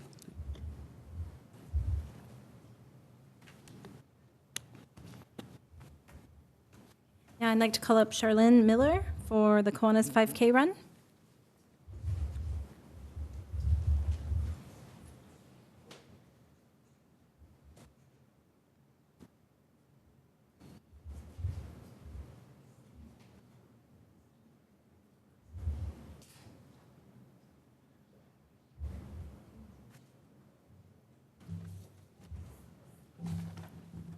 Good evening. To start off with, my husband is a firefighter, so they do fight fires. They don't just practice and play sports all day. Cal Fire, they work hard. I don't think the chief said that. So good evening. My name is Charlene Miller. I am a 31-year resident of Galt and currently the vice president of the Kiwanis Club of Galt. I am joined by the president, secretary treasurer, and several members to represent the Kiwanis Club for the special event sponsorship program. Kiwanis is a global organization of volunteers dedicated to improving the world one child and one community at a time. The Kiwanis Club of Galt was established on June 2nd, 1992. In 2017, we celebrated our 25th anniversary in Galt by hosting a social for past and present members and also invited local officials. For nearly 27 years, our club has been supporting families and contributing to the Galt community and surrounding areas. During the course of our existence, we have provided service to thousands of children and their families and donated nearly $150,000 through various service projects, activities, and causes. Our volunteer hours number well over 4,000. We have sponsored free lunch and entrance to the Galt Aquatic Center, dog shows at the Kiwanis Spark Park, fall festivals at McFarland Ranch, back-to-school shopping sprees for local children at the Walmart in Galt, and purchased Christmas gifts for area families. Last Christmas, our club members adopted 15 families, which consisted of 34 adults and 42 children, ranging in age from newborn to 17 years old. The Kiwanis Club also purchased the windmill at McFarland Ranch, art supplies for the Winter Bird Festival, the marquee, children's furniture, and the seed cabinet at the Marion Lawrence Library. In addition, we have given scholarships to Key Club students from Galt High School and Liberty Ranch High School. We have donated to Galt Elementary Schools and to the school district service learning programs. Our club supports the Kiwanis Family House, which is located on the grounds of the UC Davis Medical Center in Sacramento, where several Galt and Ocampo families have stayed for no fee while their children were in the hospital. Our annual budget is $6,000, all of which goes back to our community in some way. As such, we greatly appreciate your consideration for the special event sponsorship program. With your generous contribution, our club will organize a 5K fun run walk entitled Kids Need Kiwanis in May of 2020. The purpose of this fundraiser is to meet the needs of underprivileged youths in Galt by expanding the club's ability to provide for more families during our annual service projects. The event will also accomplish the following 3 goals and objectives, which are promote the city of Galt as a desirable place to live, visit, and do business, enhance the quality of life and well-being of the citizenry, and encourage the development of neighborhood identity and pride. Overall, the event will benefit Galt by investing in the children from our local elementary, middle, and high schools who are the future of Galt. The event will promote Galt by building community support and camaraderie, as well as promote health, wellness, and fitness. In conclusion, without the sponsorship program, the Kiwanis Club of Galt would not be able to afford the 5K event, and subsequently, our club would be unable to raise funds for our current and future service projects. This would result in the following: fewer children with new school clothes and school supplies, fewer families with Christmas gifts, fewer scholarships for graduating seniors, and fewer donations for school programs. It would mean that our club would be unable to fund dental work for a child, purchase coats, pay a SMUD bill for a local family, or help with a variety of other needs and requests that find their way to our club. Thank you for your time and for listening to how the Kiwanis Club of Galt has supported this city. In turn, we hope you will help us serve the little children of this great American little town. Thank you so much. Thank you. Anybody have any questions? Good job. Okay, thank you. Thank you.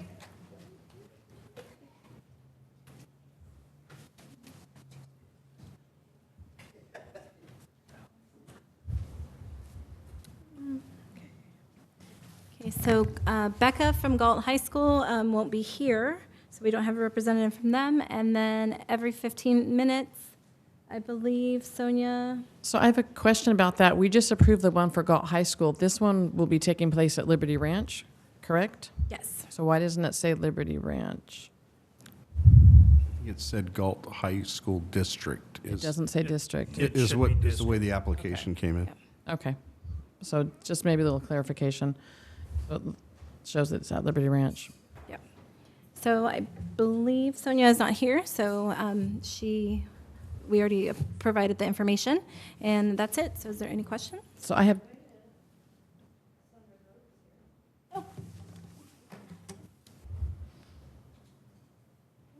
I guess we're calling Grace Malson from Sunrise Rotary.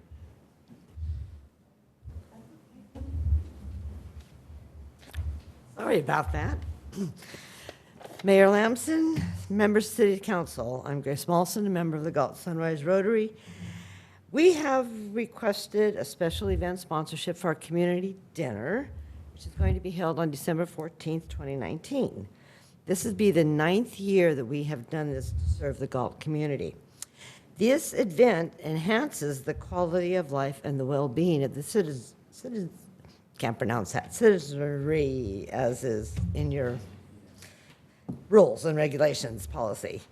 In 2010, the first dinner we had served 350 people. Over the years, it has grown considerably. Last year, we served 1,500 people and delivered 300 hot meals to our senior citizens and those unable to get to the Civic Center. Individuals are given the opportunity to visit and socialize with their neighbors and members of the community. Civic leaders are invited to serve and mingle with the citizens. In addition, all the food is donated locally from Save Mart Rayleigh's and various other local businesses. In addition, if anything needs to be purchased, they are purchased through the same entities. We prepare a full holiday meal turkey, stuffing, cranberries, string beans, mashed potatoes, gravy, pie, and of course, Santa Claus. Throughout the year, Galt Sunrise Rotary donates thousands of dollars back to the community. And just last night, I was going over the budget. In 2017-18, we donated $10,000 back to the community, and this year so far, this fiscal year, $7,000 back to the community. The individual persons or groups that we have donated to volunteer their time and services for the event, including the Scouts, scholarship recipients. We are part of the Galt High School Liberty Ranch Community Service recipients. When they volunteer for us, we fill out their forms for their requirements. Elementary youth who want to help, and a lot of parents. This event brings the community together. Do you have any questions for me? I know a lot of you have served and been there and helped serve. I appreciate all your help. And I don't have any throughout the questions. I year. just have a comment, though. It's a great event. It's awesome. I have been twice, I believe, Yes. and all I know is this year, Public Works is not in charge of mashed potatoes because it just slowed up the whole progress. So maybe we gotta put you on something else like gravy or something. I don't know, but yeah, it's a cool event. We went through crazy how many people make that happen. So We went through 10 cases of cranberries, 95 turkeys, about 10, 15 batches of mashed potatoes, a huge pot of gravy, and when we do the takeouts, instead of pie, because it can be messy, a lady actually baked all of the cupcakes that went to the senior citizens and whomever were delivered meals to. It's a great event. It's a long event. We're up there at 5 in the morning till 4, and then any food that is left over, we donate to the different board and care homes here in town, and canned goods we give to the food closets, so it goes back into the community. Yeah. Anyway, anything else? thanks for doing that. Thank you. That's off to Rotary for that. Thank you. You're welcome. So Jackie, I do have a couple more public comments from Coach Anthony Linebaugh and Athena Buchanan on something for one of their special events that I know. They had a little- We'll let Coach Linebaugh go, and then Athena, if you want to be on deck. All right. Well, I just want to say thank you to Mayor, Vice Mayor, members of the council, everyone that's still here with us. Appreciate the opportunity. So we have an application for our Hawk Stadium run. We want to thank the city for their generous sponsorship in 2017. We didn't make the deadline last year, and then this year there was a miscommunication. We missed it by actually 1 business day, or 2 business days. So basically, our fun run is ran by our boosters program. Every dollar that's earned through the run goes towards scholarships. So in the past, we've been on average able to award $4,000 in scholarships on a yearly basis. I believe last year we did 3,000. But previous year has been 4,000, and so it's been a tremendous. This is the major fundraiser for that. Every dollar that goes, that's raised, goes towards that, and we encourage this, student athletes, every student on campus to be involved, every sport team to be involved in terms of just getting involved and either running themselves or encouraging others. This year, we're actually very excited that we're expanding it. Safe and Sober is going to have a pancake breakfast before for raising money towards the Safe and Sober program. And then our agricultural department will have the first farmers market that we've never done that before as part of the 5K. And speaking for my colleagues, I want to say thank you for your support with our homecoming parade and also Farm to Fork. It's a tremendous fundraiser, so thank you very much for your consideration for those avenues. So we were looking to expand it. We want it to be a great, event. Not everybody, wants to run, but just to have people out there. The farmers market's going to be a free event, and the vendors won't be charging anything. And so we're just trying to encourage people to come. And so we appreciate your consideration on that. And I also wanted to let the council know about a very exciting event. It's coming to Liberty Ranch High School, not this Thursday, but the following Thursday. The first Unified Sports event for Galt will be coming. Unified Sports is a partnership between Special Olympics and local high schools. So basically how it works is you have, you choose a sporting event, and you have teams that compete, usually a high school versus another high school. Teams are comprised of gen ed students and students with special needs, and they compete against another high school. We didn't have enough students from Galt High School, so it's going to be a green-white game. But we will have students from Galt High School participating, and that's going to be April the 11th, 5:30 to 6:30. And our kids have been practicing. It's going to be great. A lot of the students are not necessarily playing. They're involved in a lot of different avenues. One student's doing announcements, equipment. One student is part of a halftime band. We have a halftime dance with students with special needs, with gen ed students, and it's going to be a great time. It's a free event. We'll have the band there. Good Day Sacramento will be coming to one of our practices next Tuesday to do a little feature on this. And it's something that's been involved, like Rockland Unified. They've been doing it for 5 years. Lodi Unified has like a unified sports league during lunchtime. So it's happening in and around our area. I heard the presentation on unified sports a couple of years ago. So it's been a lot of work to kind of get to this point. We're hoping next year to expand to 2 events, possibly to have 1 event before our homecoming. So thank you very much, too, for your support for both Galt High School and Liberty Ranch High School for the homecoming parade. That's always a big event. So I hope that all of you can come 5:30 April the 11th to the Hawks Nest, where we'll have our first annual Green White game. And thank you for your consideration, too. Thank you. Thank you. And you are the head football coach, correct, also? And the athletics director? Yes, Okay. yes, and a teacher. Thank you for your time. Appreciate it. Thank you. Good evening. I'm Athena Buchanan, the Liberty Ranch Boosters president this year. And like spoken before, leadership switched last year to this year, and this is the first time that I've been in the role of president for the Boosters. So it's been a learning curve year for myself. The miscommunication was between Coach Linebaugh and myself for the application not being turned in on time. And I was here this evening to ask that you would mercifully consider the greatness of this walk and run for the Liberty Ranch students. It was advised that if I came and sought this, that perhaps you would give me a listening ear, so I appreciate that. After sitting here, though, I do have a couple questions. I don't want to repeat anything that Coach Linebaugh said, but I wanted to ask, is there already a budget for special events for 2020? We're working on that budget now, that's why. Okay, so you're working on that, so there's not a hard number already set forth. Correct. And then the second thing is, what happens to monies that are allocated but then not used from the previous year for special events? So, would you like to answer that? Great question. These events, I believe, are part of general fund, which means that the general fund, any unspent budgets, if they're not appropriated forward into the new year based on an encumbrance, basically an already set commitment, then they become part of that general fund reserve balance. Okay. Is there talk, or has there been talk regarding the budget for the 2020 year and whether it would be generally the same, or is it usually the same, or are there years that are much more or much less?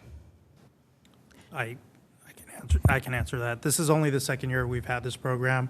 What we're doing today is they're previewing. They'll be making a decision next council meeting onto the dollar amount that they'll be approving, if they'll be approving. So last year we estimated about $20,000. This year you see it's about $22,000. Mm-hmm. So. I did see that. And then the actual amount that was actually used last year was $10,342. But one event hasn't happened. I'm sorry? One event hasn't happened, so that wasn't included. Correct. Vice Mayor Farmer brought that up. I am going to think positive and think that that one event isn't going to suck up the whole amount that wasn't used. And that left a difference of $11,297.74. That was under the allotted amount. Projected for 2020 is $22,421.36. And I was just looking at the differences. $781 and some change is the difference of the estimated 2019.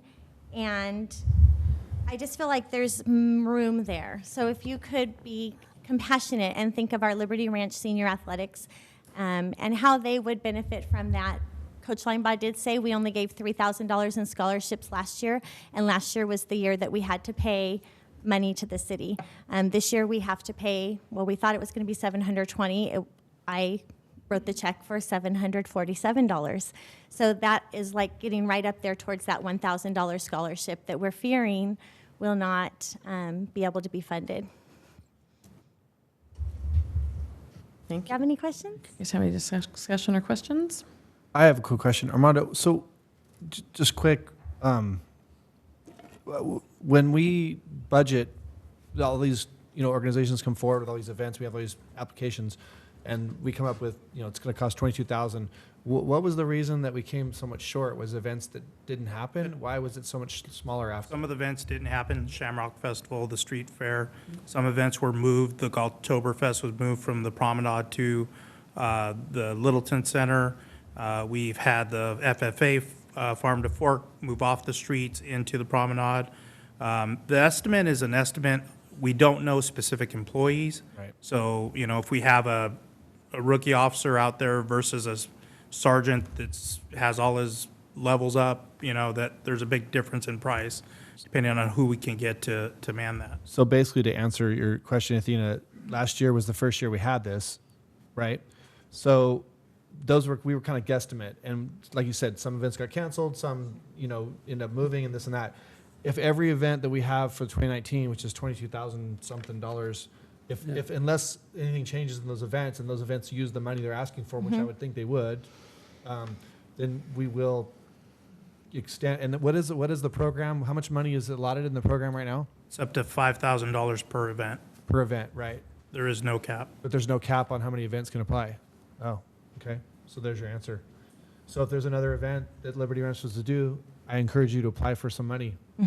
But as far as money that's left, as Claire explained, we can't just roll it over. It doesn't work like that. And that's what I wanted to find out was, does it stay in a special events fund, or does it roll back to general fund, or that kind of thing? Well, we actually did explain where the extra money went this year. It went to the banners. Right, but I'm just saying. Yeah, because we had another special event come up. Absolutely. And then also explaining that the past 7 years, the Hawk Run was in conjunction with the Strawberry Festival, which, as I understand, will no longer be. And so last year was the first year we did it out from Liberty Ranch and on the east side and back to Liberty Ranch. So where do you run? It starts at the school. It went down Marengo Road, down the side of the canal, the backside of Community Park, through Community Park, across Carillion, down again the backside of the creek there, the canal. And then it came north on, if you could help me, Armando, what is the street that runs north? Basically using the walking paths down by Community Park, and then you come back up. You'll use the walking paths and come back up on Walnut, and then back up onto Marengo. Well, if I was a runner, that sounds like a fun place to run. It was a pretty nice, easy run, like Rick said, flat surfaces, and we'll plan to end in our stadium this year. Perfect. Thanks, Leah. Thank you. Thank you. I have a quick question.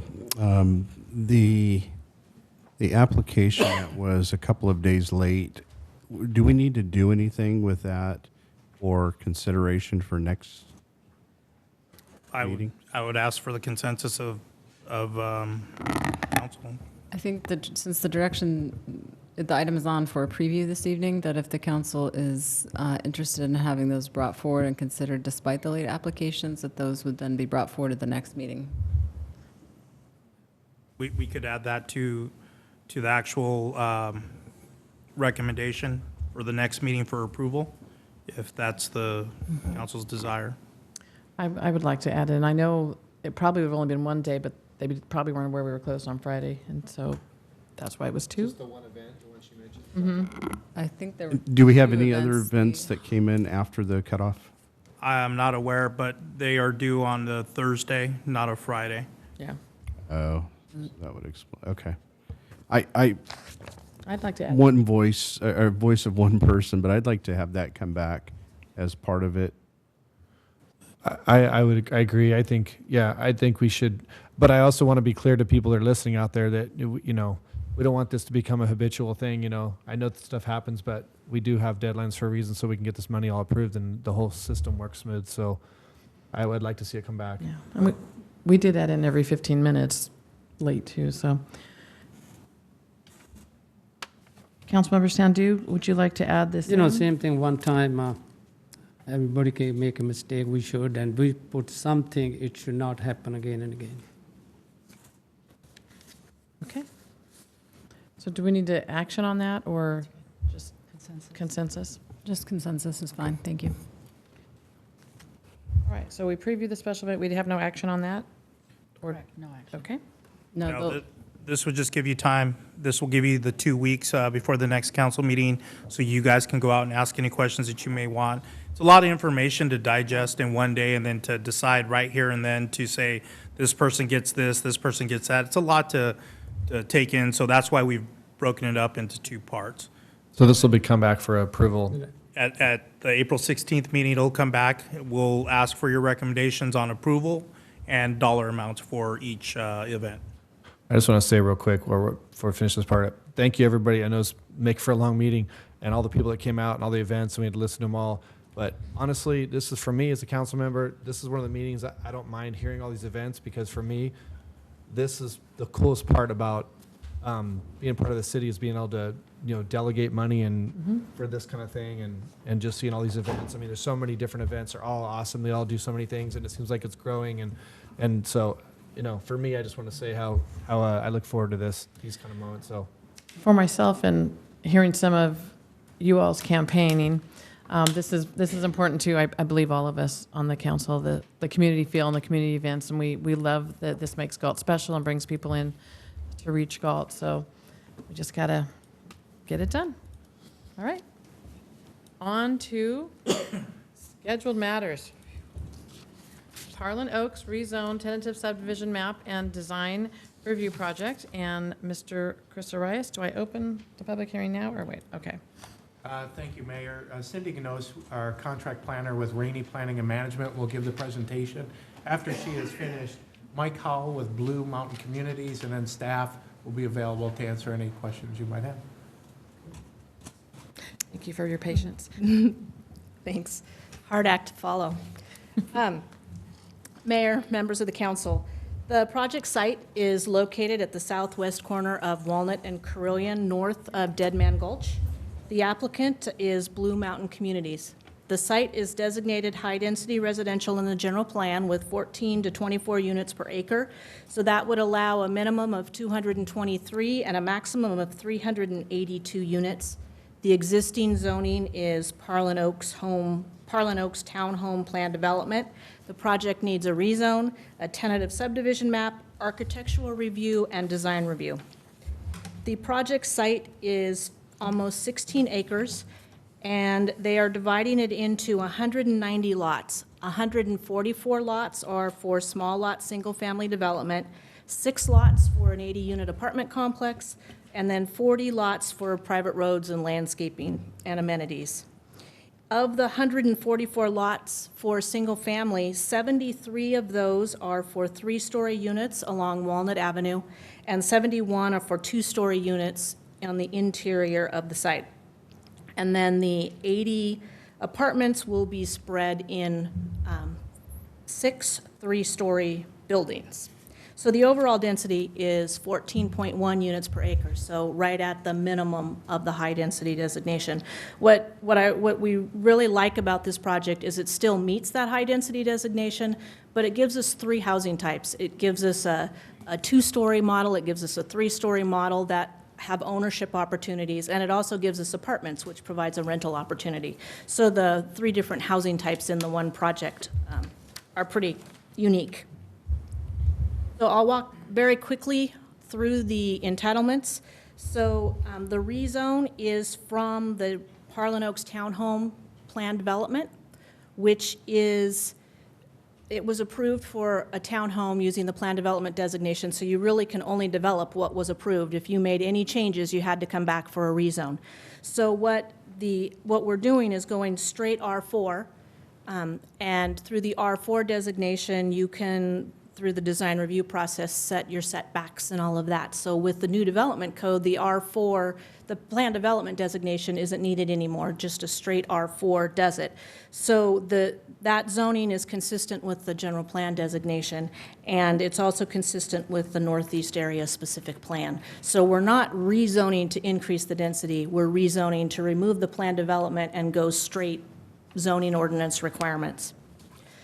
The other entitlement is the tentative map, and again, it's dividing it into lots for the single-family and the multifamily components. The single-family is accessed via Walnut Avenue and then internal private streets. The multifamily is accessed via Carilion, and they are connected internally, so you can get to both aspects of the project. The tentative map also includes open space, a tot lot, and a dog park. We've added a condition that the CCNRs for the single-family homes allow apartment access to that tot lot and dog park to make sure it's a cohesive community. There's also significant pedestrian connections to Dead Man's Gulch, which you can see more in this wall and fence exhibit. The applicant proposes a 6-foot masonry wall along Walnut and Carilion, and where there's blue dots in that exhibit, those are pedestrian gates that give you access to the street. There's also 6-foot decorative metal fencing along Dead Man Gulch, and you can also see the blue dots there that give you pedestrian access to that. So there's a lot of pedestrian connection to the gulch and to the streets proposed as part of the project. Really quickly, the zoning code requires planning commission architectural review of single-family projects of 5 or more units. Because the project included a rezone, if one entitlement goes, all entitlement goes, so council actually has the final authority on the architectural and design review as well. So the single-family homes range from 1,698 to 2,051 square feet. They each have a 2-car garage, and there's 116 guest parking spaces spread throughout on the street. The elevations have 3 different styles. They include, I've lost my words there, contemporary Spanish, abstract traditional, and traditional Spanish. This shows you the 2-story models, and there you've got your 3-story models. And then design review is required for the apartments. So the apartments have 80 units. They range in size from 717 to 1,468 each. The 6 buildings, 4 of them have 14 units in them. 2 of them have 12 units, and they've got 1, 2, and 3 bedrooms.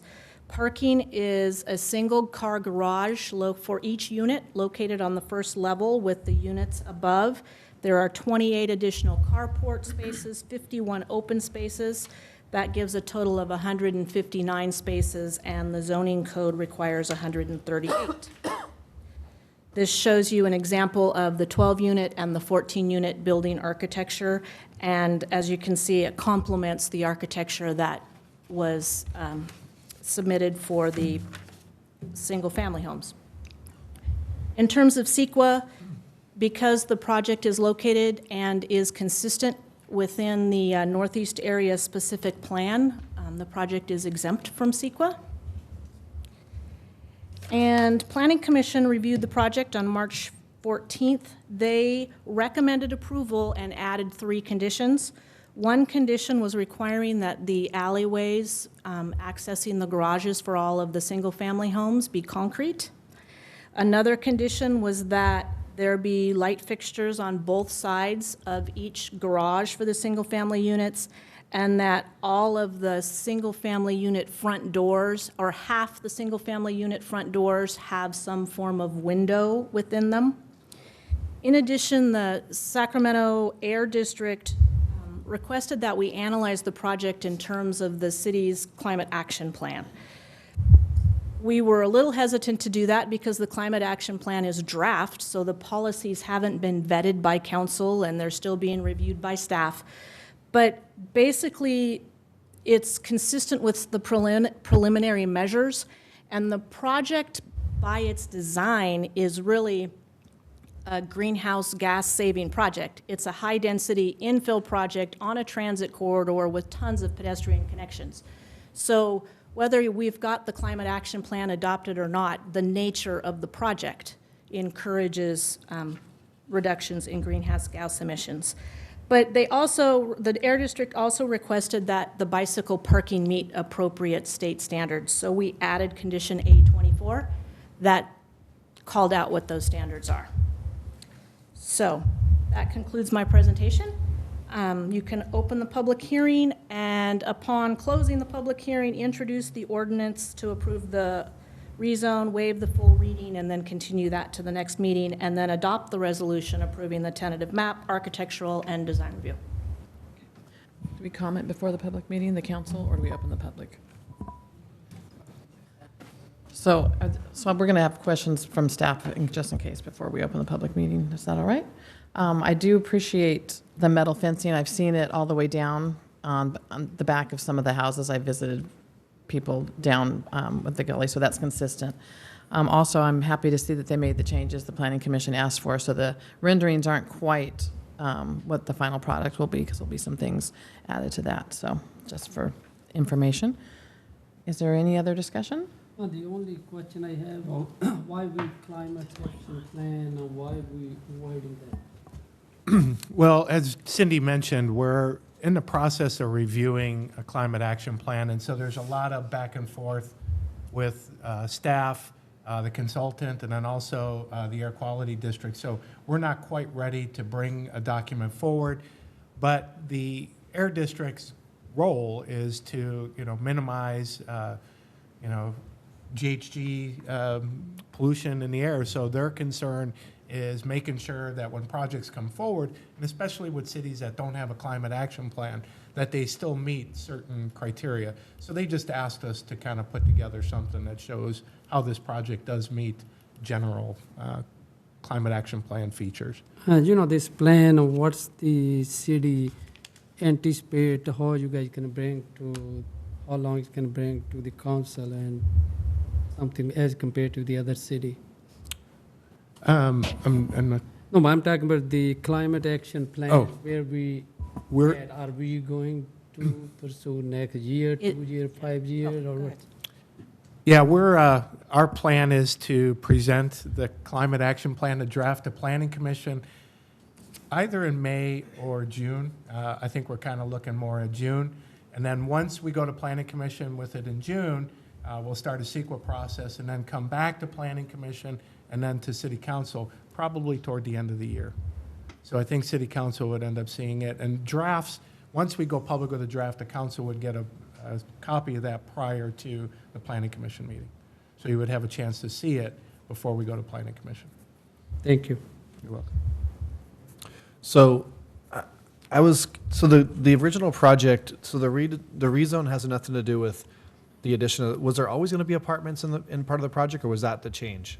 No, that's probably the big change. The approved project was a straight townhome project, so it was all for sale. There were no apartments in the previous project. Right. So what we're doing is we're taking an existing project that was already approved as townhomes, and we've tweaked it to create a more eclectic. Oh yeah. I don't know, best word I can think of in my head right this second, but with the apartments. Yeah, I think Cindy nailed it when she talked about the variety of housing product there, the three types. And I think the other things that the previous design didn't have was the tot lot, dog park, and then also the detention areas. So you end up with a real more cohesive community that's being proposed today. Blue Mountain, we're real excited they're in Galt. What we do like about them too is they build. They don't just get through entitlements and then look for another home builder. They're actually here to build. So the 2- and 3-story, I was looking at some of them. I've kind of heard some people piping in about the designs and stuff. It's definitely different than anything we have in Galt. So a lot of people are just like, because it's so different, people get a little freaked out. And the 3-story looks a little, I know it's kind of looks a little European to me. Is kind of what it comes off. So my question is, I was noticing you have a sound wall on the proposed is a sound wall on Walnut, metal fencing that's see-through, basically open to Dead Man's Gulch, right? So the only place you have new homes butting up against existing would be the Grizzly Hollow Correct. development, right? And there's 7 homes that I see on the map that are part of that. So will there be 3-story or 2-story homes butting up against that? Only 2. 2-story. And we try to be real sensitive to existing communities. In fact, when the wall goes in on that side, there's conditions to make sure that they're talking to those people over there so that when the wall goes in, whatever fence is up there, that can be taken down and score. The mortar on the other side could look as good as it does on the side facing, the new development. So we try to pay attention to that. And so, I don't want to get too much time on this, but this is definitely something that's very talked about. Apartments to some people are not in favor of apartments. Other people are. So it can be go both ways. I know that I personally feel like there's a great need for it, but it also has to fit certain criteria. One concern I have, and a lot of people have expressed this to me, is they worry that apartment complexes kind of go downhill. They just stereotype it as like, oh, apartment is going to be kind of a crummy thing going, whatever. This is an HOA project. Yeah, I mean, this will have maintenance built into that to maintain the development, right? Yeah. Once people are moved in and occupy it. Just want to be clear on that because I think that's important to keep the facility nice. Well, and I think that's an important distinction because rather than just have an apartment management, you do have a single-family development nearby that does have that HOA and a maintenance mechanism to make sure that the whole site is being maintained. So, correct. I think that is an important. Because people are not going to. I mean, the townhomes are going to be for sale. You purchase those apartments will be for lease. So you're going to have people committing to a purchase on something, and right across the parking lot or in their little compound, should I call it, there'll be apartments. So it's important that. Yeah, absolutely. The other thing, and I believe it's in the staff report, is the apartments and even some of the smaller lot subdivisions help us meet our state housing requirements. So even though they are market rate, they are projected to meet some income brackets other than above moderate. So even though the apartments are market rate and the small lot are market rate, it's possible that they meet the moderate income levels and possibly the apartments even a low income level. When's the last time we had apartments built in Galt that weren't Section 8 or some kind of special senior, like unrestricted, that could be for any age? I've been here 14 years and we haven't done that. So the last apartment complex is Galt Place, but that was deed restricted, affordable, and for senior.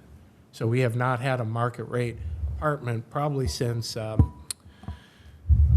I'm drawing a blank on the name, Comfrey up off Twin Cities on Lake Park.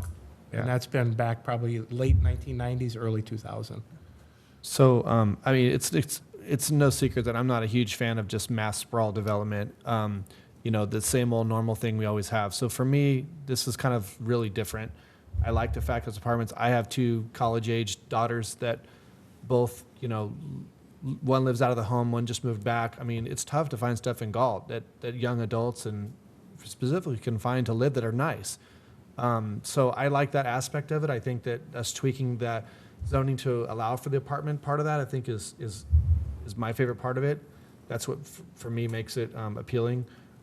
Last question is there any place that Blue Mountain has done a development with these similar designs that we could go and look at in person as a council member, or is this this will be the first time these designs have been built, the elevations? Mike Howell with Blue Mountain Communities. Can I answer? Good evening, Mike Howell with Blue Mountain Communities.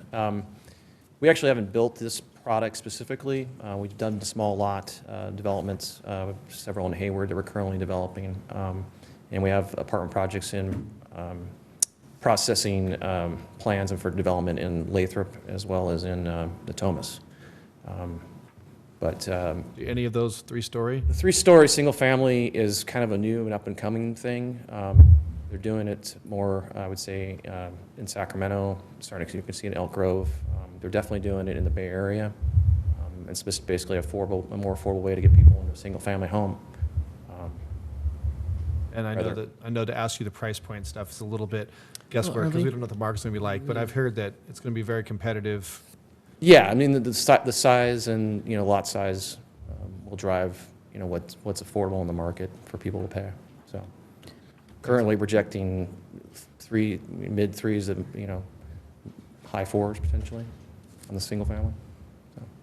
Okay.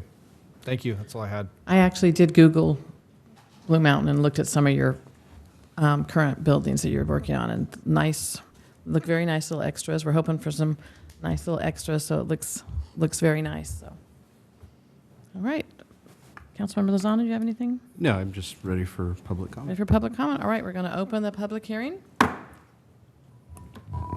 Don't all run up here. Any public comment? Close it. All right, close public hearing. And now we receive the presentation. We open public hearing. All right.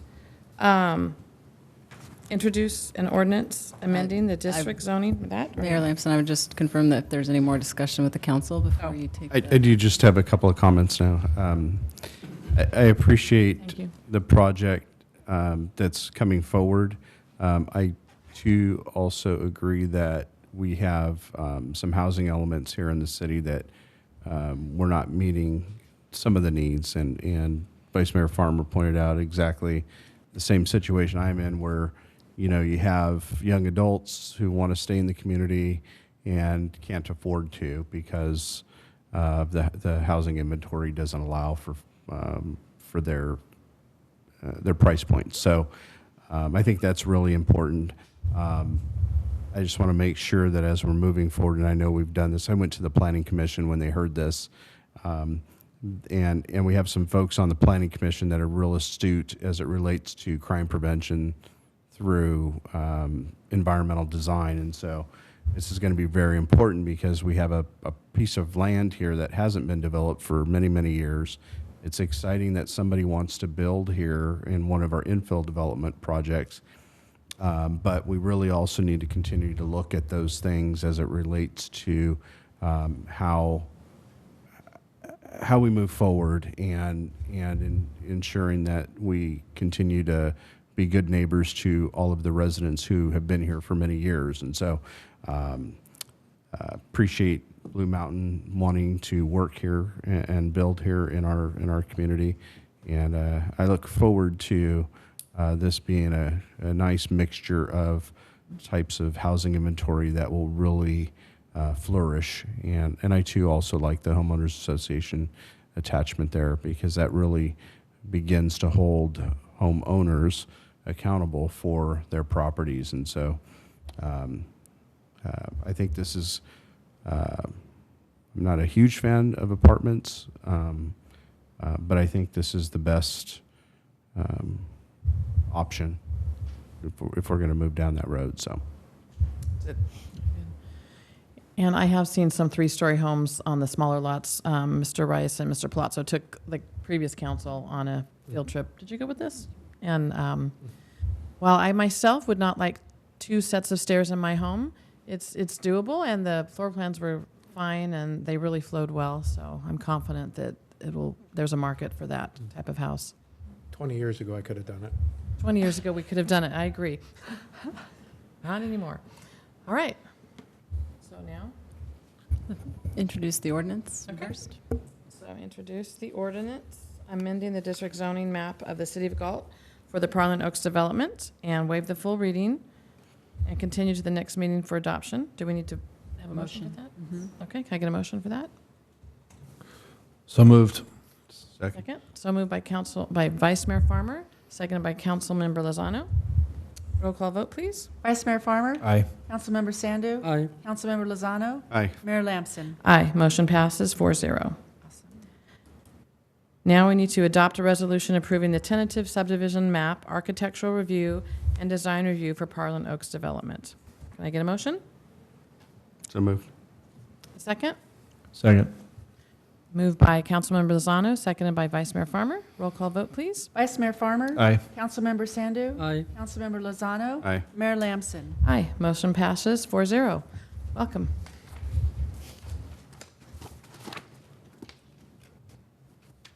All right, regular calendar. City Attorney's Office, am I going the right direction? Yes. All right. So we have City Manager Recruitment, a report by Attorney Kimberly Hood. Good evening, Mayor and Council. This is actually going to be potentially a joint effort here with myself and the Human Resources Director, Ms. Hall. So before you this evening is the first step in the recruitment of a new city manager. This is to start this conversation and start exploring some of your options and how you want this process to proceed. There are obviously many, this is a very important position. There are many different ways to go about this. So what we've suggested in the agenda report is that you consider two options. First, whether you want to retain an outside recruiting firm, an executive firm that will do a broad search.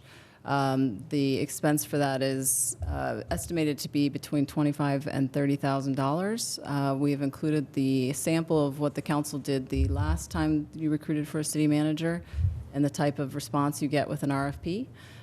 So what you would do is, what we'd like tonight is to start the conversation as to what type of search you think you want, what type of process you want involved. Panels, I know there's probably some interest in some public participation in the recruitment efforts. So we want to get a better idea of that, and we would ask that the council then authorize staff to issue an RFP, a request for proposals to these executive search firms to get a better estimate and proposal of what they would foresee and propose for you as a recruitment process.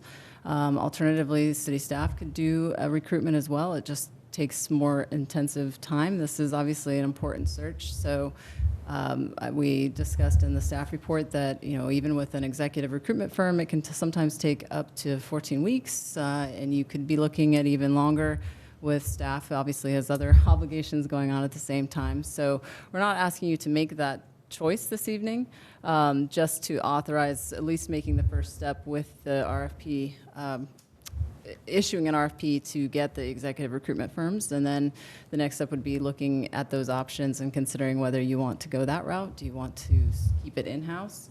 I would see if Ms. Hall would like to expand on that a little bit. Well, we currently have already posted for this recruitment. That is because the proposed interim city manager, sorry, I keep saying that, is a retired annuitant. So part of the deal on that is that we have to have an open vacancy. So I did post for that position on Thursday. So that is an option to continue with just using the Human Resources Division. Obviously, we would have to create our own flyers, do our own public outreach. It wouldn't be as extensive as of a search, and it could take a lot longer, but it is definitely an option. How many applications have you received already? 25. 25? Only one has passed. So it is obviously an important position, and that's why we're not asking you to make any initial steps this evening. I'm sure there will be a lot of community input. One other item we suggested was that the council consider appointing 2 members as an advisory committee to assist staff with preparing a proposal, and that to help make this process a little more efficient as we go forward and provide input before we then return to the full council to review. So you want to start off? Let Rich start off. Go ahead. Are you done? Yes. Sorry. Okay.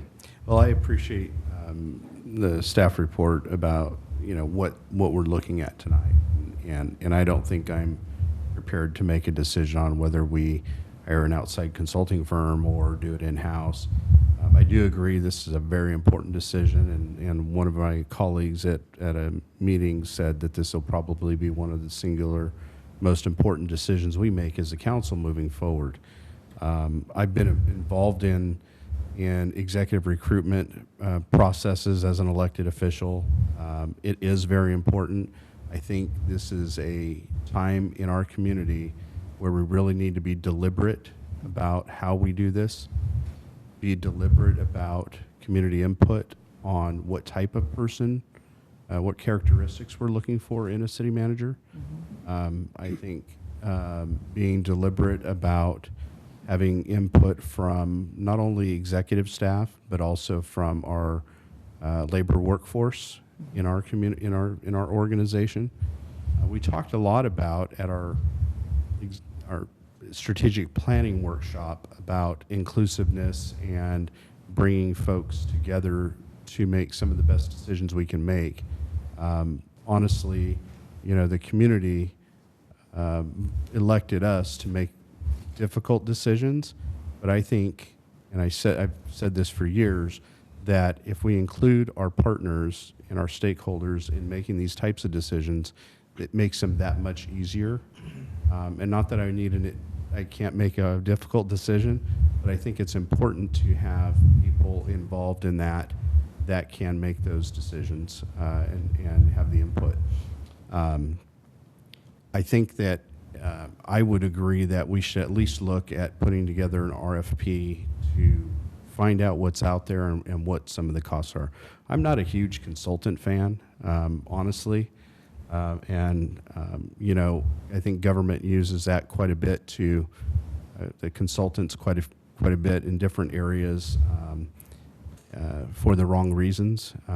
But if we could have a menu of items that we would be requesting for proposal on this, so that maybe we could even break it up into recruitment and initial screening, and then we take it over, or however that looks.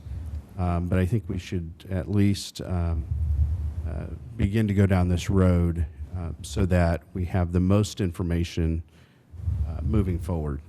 And then I would ask my colleagues to allow me to be a part of that initial to council members with my experience in executive management hiring as an elected official to kind of help bridge that in between meetings. And so I have many ideas, and I've heard many things from the community about what we're looking for and how we should be doing that. And so I think it's important that we move that forward. So those are my thoughts. Thank you. All right. Vice Mayor Farmer? So yeah, I very much agree with a lot of things that Rich was saying. Not a big fan of consultants, but there is a place for them. I think I'm not prepared tonight for sure to decide anything, but I think that I would entertain maybe getting some requests on what those costs would be and what that would entail. What I would be concerned about, or what Rich touched on, what I think is super important, is this probably will be one of the most important decisions that I will make in my term. I think it's that serious. I want to be very methodical about it. I want to take our time. I mean, if we interview 5 people and we don't like any of the 5, I don't want to be like, well, this guy was. If I had to pick one of the 5, you know, I mean, we have to be very sure, because I know there's a stigma in the business of city managers where 2 to 3 years seems to be the whatever. I know I might be sounding very optimistic here, but I would love to just break that stereotype, honestly, because, you know, the people who voted, the new people that are up here and the people that are from the previous council, you know, they entrust us to really, city managers is so critical, because as we saw in the strategic plan, our goals and the priorities that we set forth, you know, we did have, one of our number 1 things was community input and more involvement with the community. So I very much want to have a lot of input with the community. I very much think that the ideas we'd shared about having a panel not only of department heads, obviously, but of lower level staff participate in you know, seeing these candidates that will be coming forward before us at one point. And then in addition to that, public input, you know, people, representative from the school district, representative from both school districts, from the Chamber of Commerce, from maybe some significant nonprofits in the community. I think it's important because our city manager doesn't just, I don't want to look at the city manager as someone who just runs our city. I want to look at a city manager as someone who's going to be someone who runs the community. And so community goes outside of the walls of City Hall. And so I think that it's important we have someone who's very community minded. I think that all of us, at least the 4 of us here, I speak on behalf of Kurt, but I would like to think, I think we're all in consensus that we want a more community minded. Absolutely. You know, that's our goal. So I like the idea of panels. I think this discussion needs to happen a little more. I too would be very interested if we do an ad hoc of 2 members. I think I would be very much want to be a part of that if my fellow council members would let me.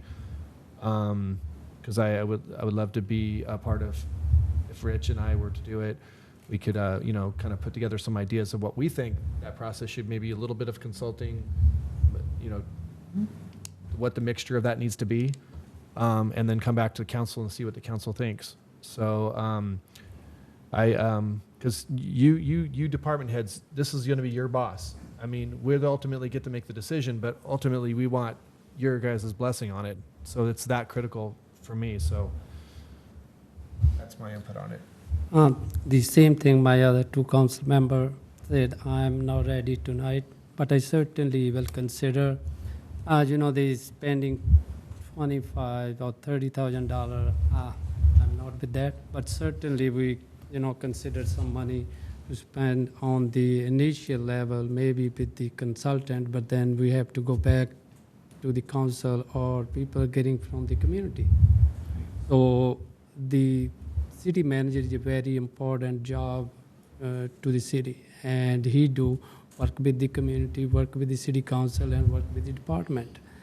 And that same thing I told, this might be a harder decision, or this might be a decision to who will be the and moreover, I also would like to mention there is big companies out there. Sometimes they promote the people from the inside department. That's not mean we don't have a qualified people in the department or the department heads. I see in a report that there is all the head of the department. They're very busy in what they're doing. But I'm talking about when after 6 months, after the interim, I should, my opinion is we should give them an opportunity to, if anybody wants to promote on that position, and also look at the outside too. We really need to be a qualified person, whoever can lead the city and whoever can communicate with the community, city council, and all the heads. Thank you. So I too would like to proceed with an RFP process for the executive recruiting. It's a good first step, and it will provide us with some information how we can best proceed. I'm sure they'll have some ideas with developing a candidate profile for us and soliciting community stakeholder input. We talked about that today. Love to get the fire chief in on it and all the different panels that all you guys talked about also. But clearly we want to be professional. If you want a professional, you have to use professionals. And we want to attract candidates with broad experience in municipal finance, economic development, and management of the various departments. So I really think we need to just see what's out there and who can help us, because I know you're really busy and I don't know how much time. Maybe if we're talking about half them, half us, you could give us an estimate of what that would take of your time in your department, and then we could decide what's the better to go ahead and go full consultant or half. Does that make sense? Sure. Okay. Yeah, I agree. Our staff's time is important. So when the public thinks like, that we're going to just spend $25,000 or $30,000, they're obviously, if we were to look at staff doing it, there's obviously a cost involved in that. So we have to look at that and really decide.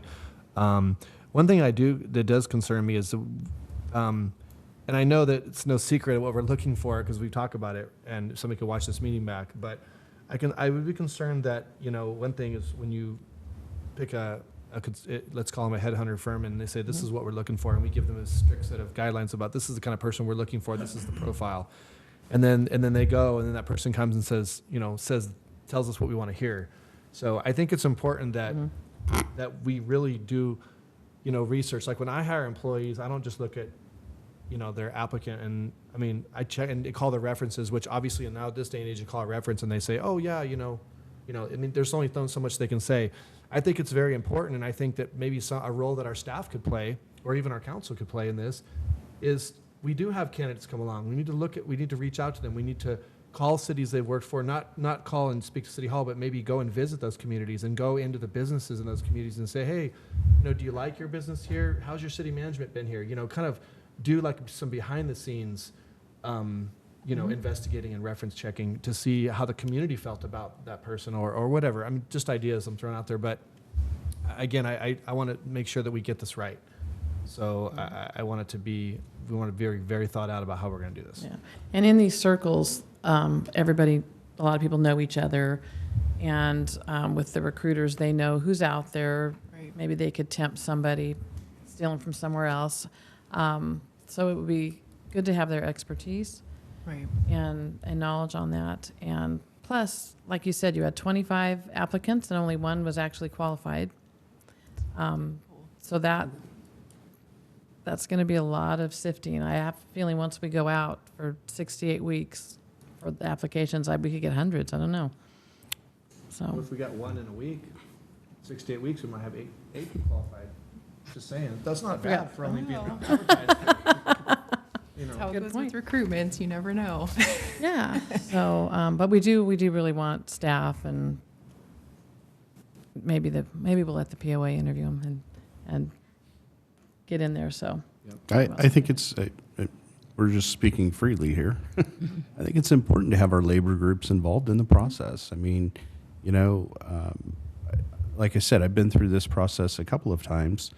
And, you know, recruiters can bring you what you're looking for, and they do that for a living. So 1 minute they're processing somebody for the city of XYZ, and then they see why that person didn't get chosen for that city. And it may not be because they're a bad person. It's just they may not be the right fit. Right. And then our position pops up, and they say, "Hey, I'm recruiting over here for Galt." You know, I think what they're looking for is exactly why you didn't get hired at this other place. Why don't you take a look at this position? So I say all that to say, you know, we need the community's involvement. We need to reach out as a group to stakeholders, including, you know, anyone in the community that has city manager experience that may be able to give us advice on this too. And so there's a lot to do. But I would agree that moving forward, we need to be very deliberate and methodical about how we're going about this and making sure we get the right person for the community. Right. Not for us, right. but for the community. And using professional service also lends to our credibility as a city for the people applying to. Good. Because they're going to be watching our council meetings, and they might be coming to town and asking people questions. They probably should. They should. So Rich and I worked well together on our other thing, but if Vice Mayor Farmer and Rich Lozano want to work on the panel, I'm fine with that. Do you have a problem with that, Paul? No, I don't have a problem, ad hoc, Rich Lozano and Sean, if they want them, I don't have a problem, but all council are qualified to do all things. So I don't have a problem. The other thing I really would like to, the ad hoc committee, they can do, they can discuss, but we like to be something other council member in a loop might be different. Don't violate the Brown law, but 2x2 something with. I think attorney. the concept is just that we'll kind of kick around ideas, and then whatever the idea of what the mixture of consultant versus whatever that Rich and I can agree on, then we come back to you guys and say, this is what we think. What do you guys think? And then obviously if you guys are like, no, then we're going to go back to the drawing board. But that's just kind of puts it so we can work behind the scenes on coming up with an idea. Well, hopefully they'll give us more than okay. one choice at that Well, point. yeah. So give us some options. Yeah? So what now? So assuming there's no public comment, Is there any public comment? Okay. then I would ask that the council provide a motion authorizing staff to issue an RFP for an executive recruitment firm that we would then return to the full council, obviously, to review before any decisions are made. And that also that the council appoint, well, I should clarify that recruitment, that RFP would include a mixed-use proposal that we will work on with the ad hoc, the advisory committee, which it sounds like the appointments would be Councilmember Lozano and Vice Mayor Farmer. I just need a motion to that effect. I will make a motion to approve that. Can I mention one more thing? Can we make sure that the RFPs that we get we're looking for a recruiting firm that can not only look close, but also look at a broader. I want to see different aspects of what that would look like. Yeah, so we're not just doing half and half, we're doing both. They're giving us options. Yes. Okay. Yes, and so that is very helpful to have some of the general direction this evening that we can then work on the RFP, and then we will work with the advisory committee to then refine that RFP. And what staff time would look like. Yes. That's going to be an option. Okay. Yes. And that will ultimately, we will obviously be back in front of the full council to review that further. I'll second it. Who made the motion? Paul, Mr. Vice Mayor. Councilmember Sandu? Aye. Oh, You made the motion. You made the motion. I seconded it. Do you need any help? Because I know you got it. Okay. Roll call vote, please. Vice Mayor Farmer? Aye. Councilmember Sandu? Aye. Councilmember Lozano. Aye. Mayor Lamson. Aye, motion passes 4-0. Now, back to Kimberly Hood, the interim city manager appointment. Yes, thank you, Mayor. Before you this evening is a request and a resolution to appoint Thomas Hagland as the interim city manager effective April 4th, 2019, this week, and authorizing the mayor to execute an agreement for the temporary employment of Mr. Hagland. Mr. Hagland has a wealth of experience in city management. He not only resides in Galt currently, but he was employed by the city from approximately 1992 to 1994. As a special projects manager, he continued his career in public service as a deputy city manager with the city of Hanford and an assistant city manager for the city of Brentwood. He was then served as the city administrator, which is equivalent to the city manager, is my understanding, of the city of Gilroy for just under 8 years, and then also served as the general manager for the Tuolumne Irrigation District, and he retired from the Irrigation District? In Utilities District in June of 2018. So Mr. Hagland is a CalPERS annuitant, which comes with special strings and rules. Those rules are laid out in the agenda report. It basically falls under the what we call the 2122H appointment that comes before the City Council. Mr. Hagland has to be filling a role that requires special skills, which obviously the city manager position does, and he has the skills to do that. The position also requires the payment of the posted salary wage, so there's no issue as to the salary, which works out to an hourly rate of $86.10. That is the rate that he would be paid on an hourly basis. He will not be entitled to any additional compensation, overtime, or benefits because he is an annuitant. I should also note that he is also limited under CalPERS rules to 960 hours per fiscal year. So obviously that will run through the end of June of this year, and then the 960-hour clock would start again starting in July. So that gives you some room to allow the recruitment process to play out and not rush the decision. The estimated maximum cost for this engagement that we have in the staff report is $41,328, which is just an estimate we came up with using the hourly rate times an estimate of 40 hours per week through the end of the fiscal year, which is approximately 12 weeks. That, as I should note, is just through this fiscal year. So obviously, we don't know, assuming the appointment extends into the following fiscal year, the amount will continue. So with that, I believe Mr. Hagland is here and ready to introduce himself. Would you like to come to the podium and introduce yourself, please?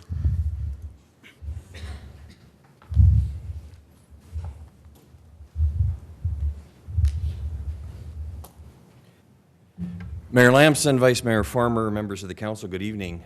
I was really humbled when you inquired as to whether or not I would consider serving as your interim city manager as you embark on a recruitment for a full-time permanent manager, and I'm honored to do so. As Ms. Hood indicated, this was my first California city that I worked in, and it was a wonderful experience, and it led to many other wonderful experiences in city management over the course of my career. And so I'm very eager to bring those experiences, some difficult, all of them nonetheless rewarding, back to Galt, that I consider my hometown, and work with the staff and community stakeholders, and you, of course, as the elected leadership of the community, to bring about your vision for this community. And so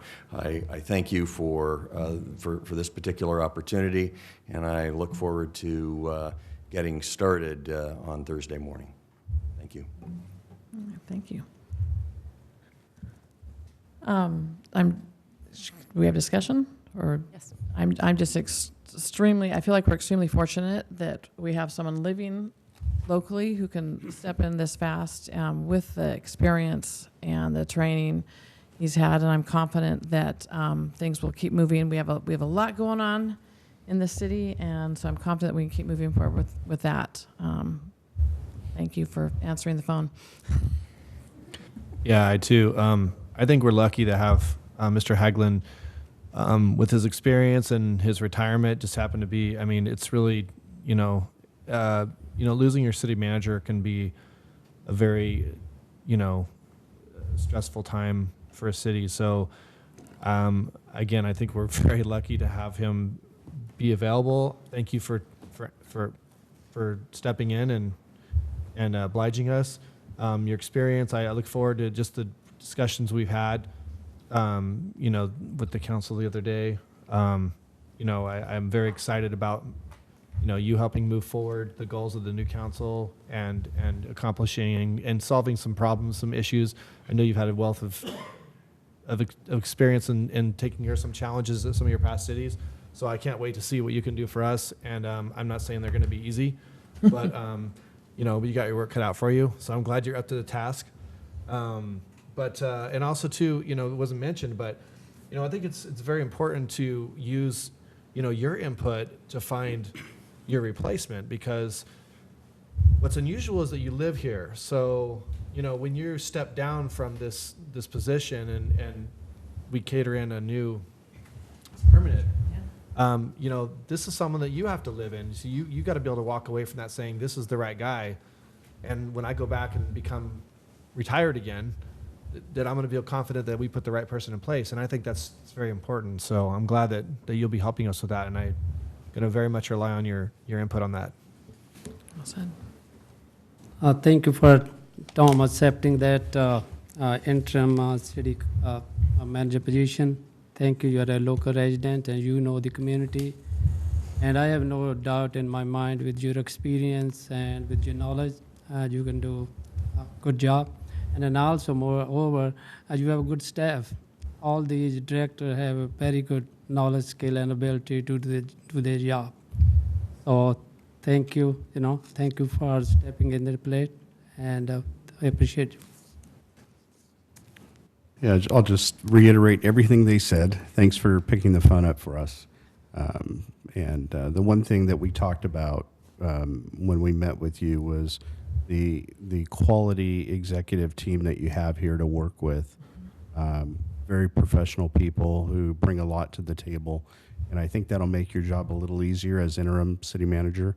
They're just great employees that do a good job. And so I think collectively, while we bridge this gap, they'll be able to help with that, and feel free to lean on us as well as much as you need to.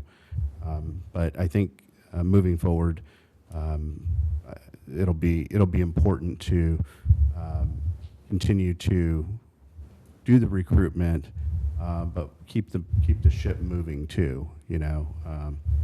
As we mentioned, we're not looking for just somebody to be a placeholder. We need to continue to move forward. And so we appreciate you picking the phone up for us. So thanks. Right. Can I get a motion to adopt a resolution appointing Thomas Hagland as interim city manager effective April 4th, 2019, and authorizing the mayor to execute an agreement for temporary employment with Mr. Hagland? So moved. I'll second it. Rich can take it. Moved by Councilmember Lozano, seconded by Vice Mayor Farmer. That was the closest simultaneous I've heard so far. Roll call vote. Vice Mayor Farmer? Aye. Councilmember Sandu? Aye. Councilmember Lozano? Aye. Mayor Lamson? Aye. Motion passes 4-0. Is there any communication? None. City clerk's report? None tonight. Okay. Comments by staff. Let's start with Ms. Claire. Nothing to report, thank you. All right. Mr. Selling? Nothing for the department, but I just want to welcome Mr. Hagland. Look forward to working with you. All right. Mr. Reyes? Nothing, thank you. Nope. Or who are you hiring? Well, first, I just want to say welcome to Mr. Hagland. Look forward to working with you. So I do have a city manager recruitment going on. Like you said, it is one of the most important recruitments that I'll be working on. We also have a police officer, swim coach, wastewater plant supervisor, wastewater system operator, water system operator, and youth sports official for softball. So we encourage anybody who's interested to please go to our website and to apply. Thank you. That's all I got. All right. And I just want to thank Mr. Solis for stepping up for 2 weeks as interim. I know you had a lot of extra calls and things to put in. You did a wonderful, very professional job with it. Thank you so much. Thank you. I appreciate that. Some of the things that I have, a couple of special events between now and the next council meeting.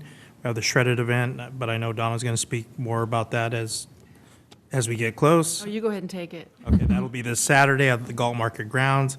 Our citizens are able to drop off items to be shredded in bulk. We have the Food Truck Mania on April 6th. April 9th, we moved the March to Good Health to the market because it was raining. Hopefully, it won't rain next week. And then the 13th, we have the Extravaganza. Also want to remind everybody that our fields and parks may be closed, so call the field condition line at 209-366-7190.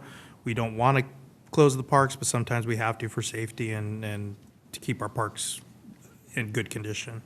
And then I'd also like to thank you for appointing Tom Haglund because he's taking work off of me. And it's actually, we've kind of gone full circle. I worked for Tom directly in '92. He was our first special projects administrator way back when. So I get to work with him and for him again. So I look forward to it. I'm sure everybody will enjoy working with him. Nice. Chief? So the one thing I want to add is that we have a recent graduate of the CHP motor Oh, we do we? course in the back of the room, Greg Steele.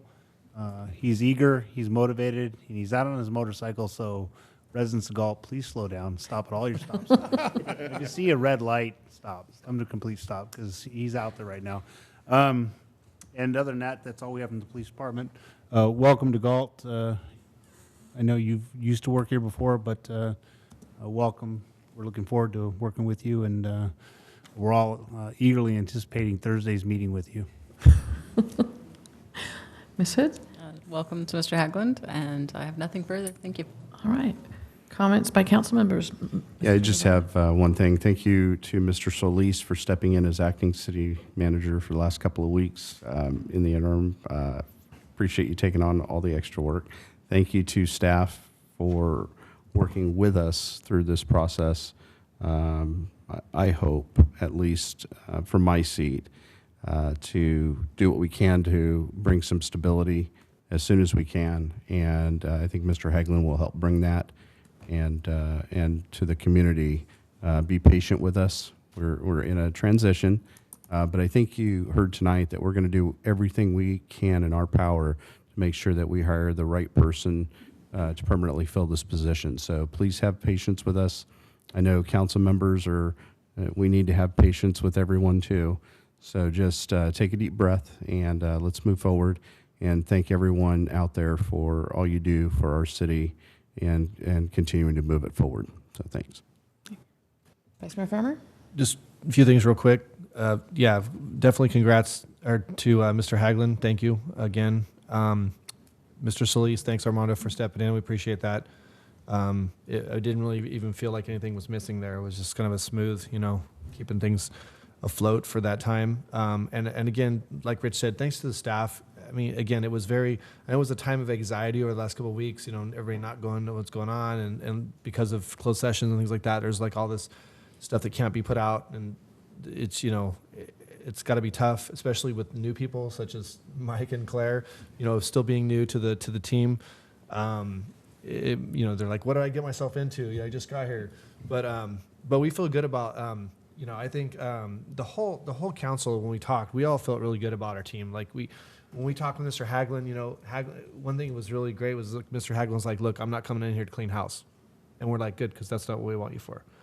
So it was important that we were instantly on the same page, when we asked him and started letting him know how our feelings were. So it's important because I think I really like the team we have. I think I think everybody meshes good, and I feel good about it. So I look forward to the weeks ahead.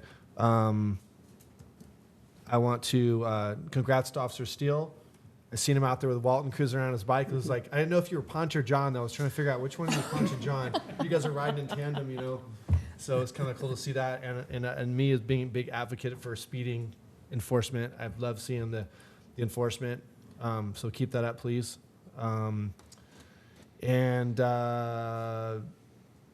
Basically, I know they're all gone, but the teen thing, I would like to basically bring that back for discussion next meeting. I think we need to really bounce around some ideas, and hopefully we can get with Mr. Haglund and see, you know, how can the city be involved in that idea?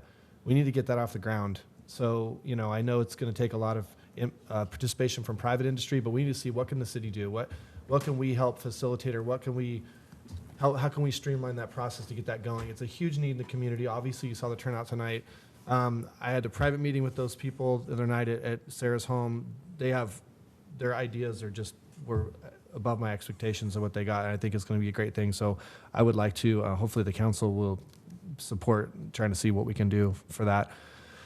And then last of all, a big thanks just real quick to Cal Waste. They donated some brand new weed eaters to the Beautification Committee and the Historical Society.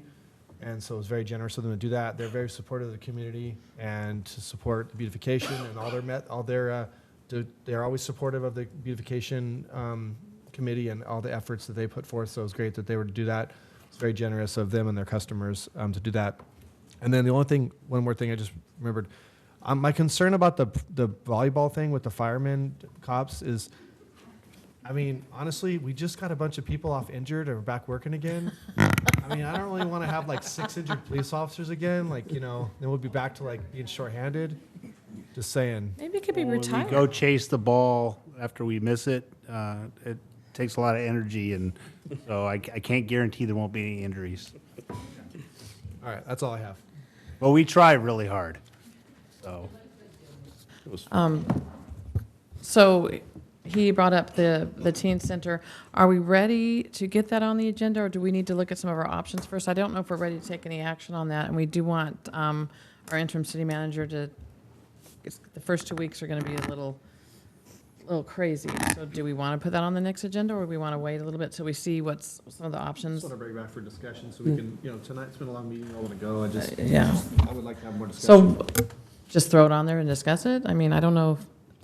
I would, again, opinion of one, I would say sooner than later. I don't know that the next meeting would be as appropriate maybe as the following one, and give the interim city manager an opportunity to look at what the staff report constraints are going to be, and then move forward. But I do want to have some discussion about that, and you know, for a facility for teens, and maybe partnering with other agencies to put something together. So. Okay.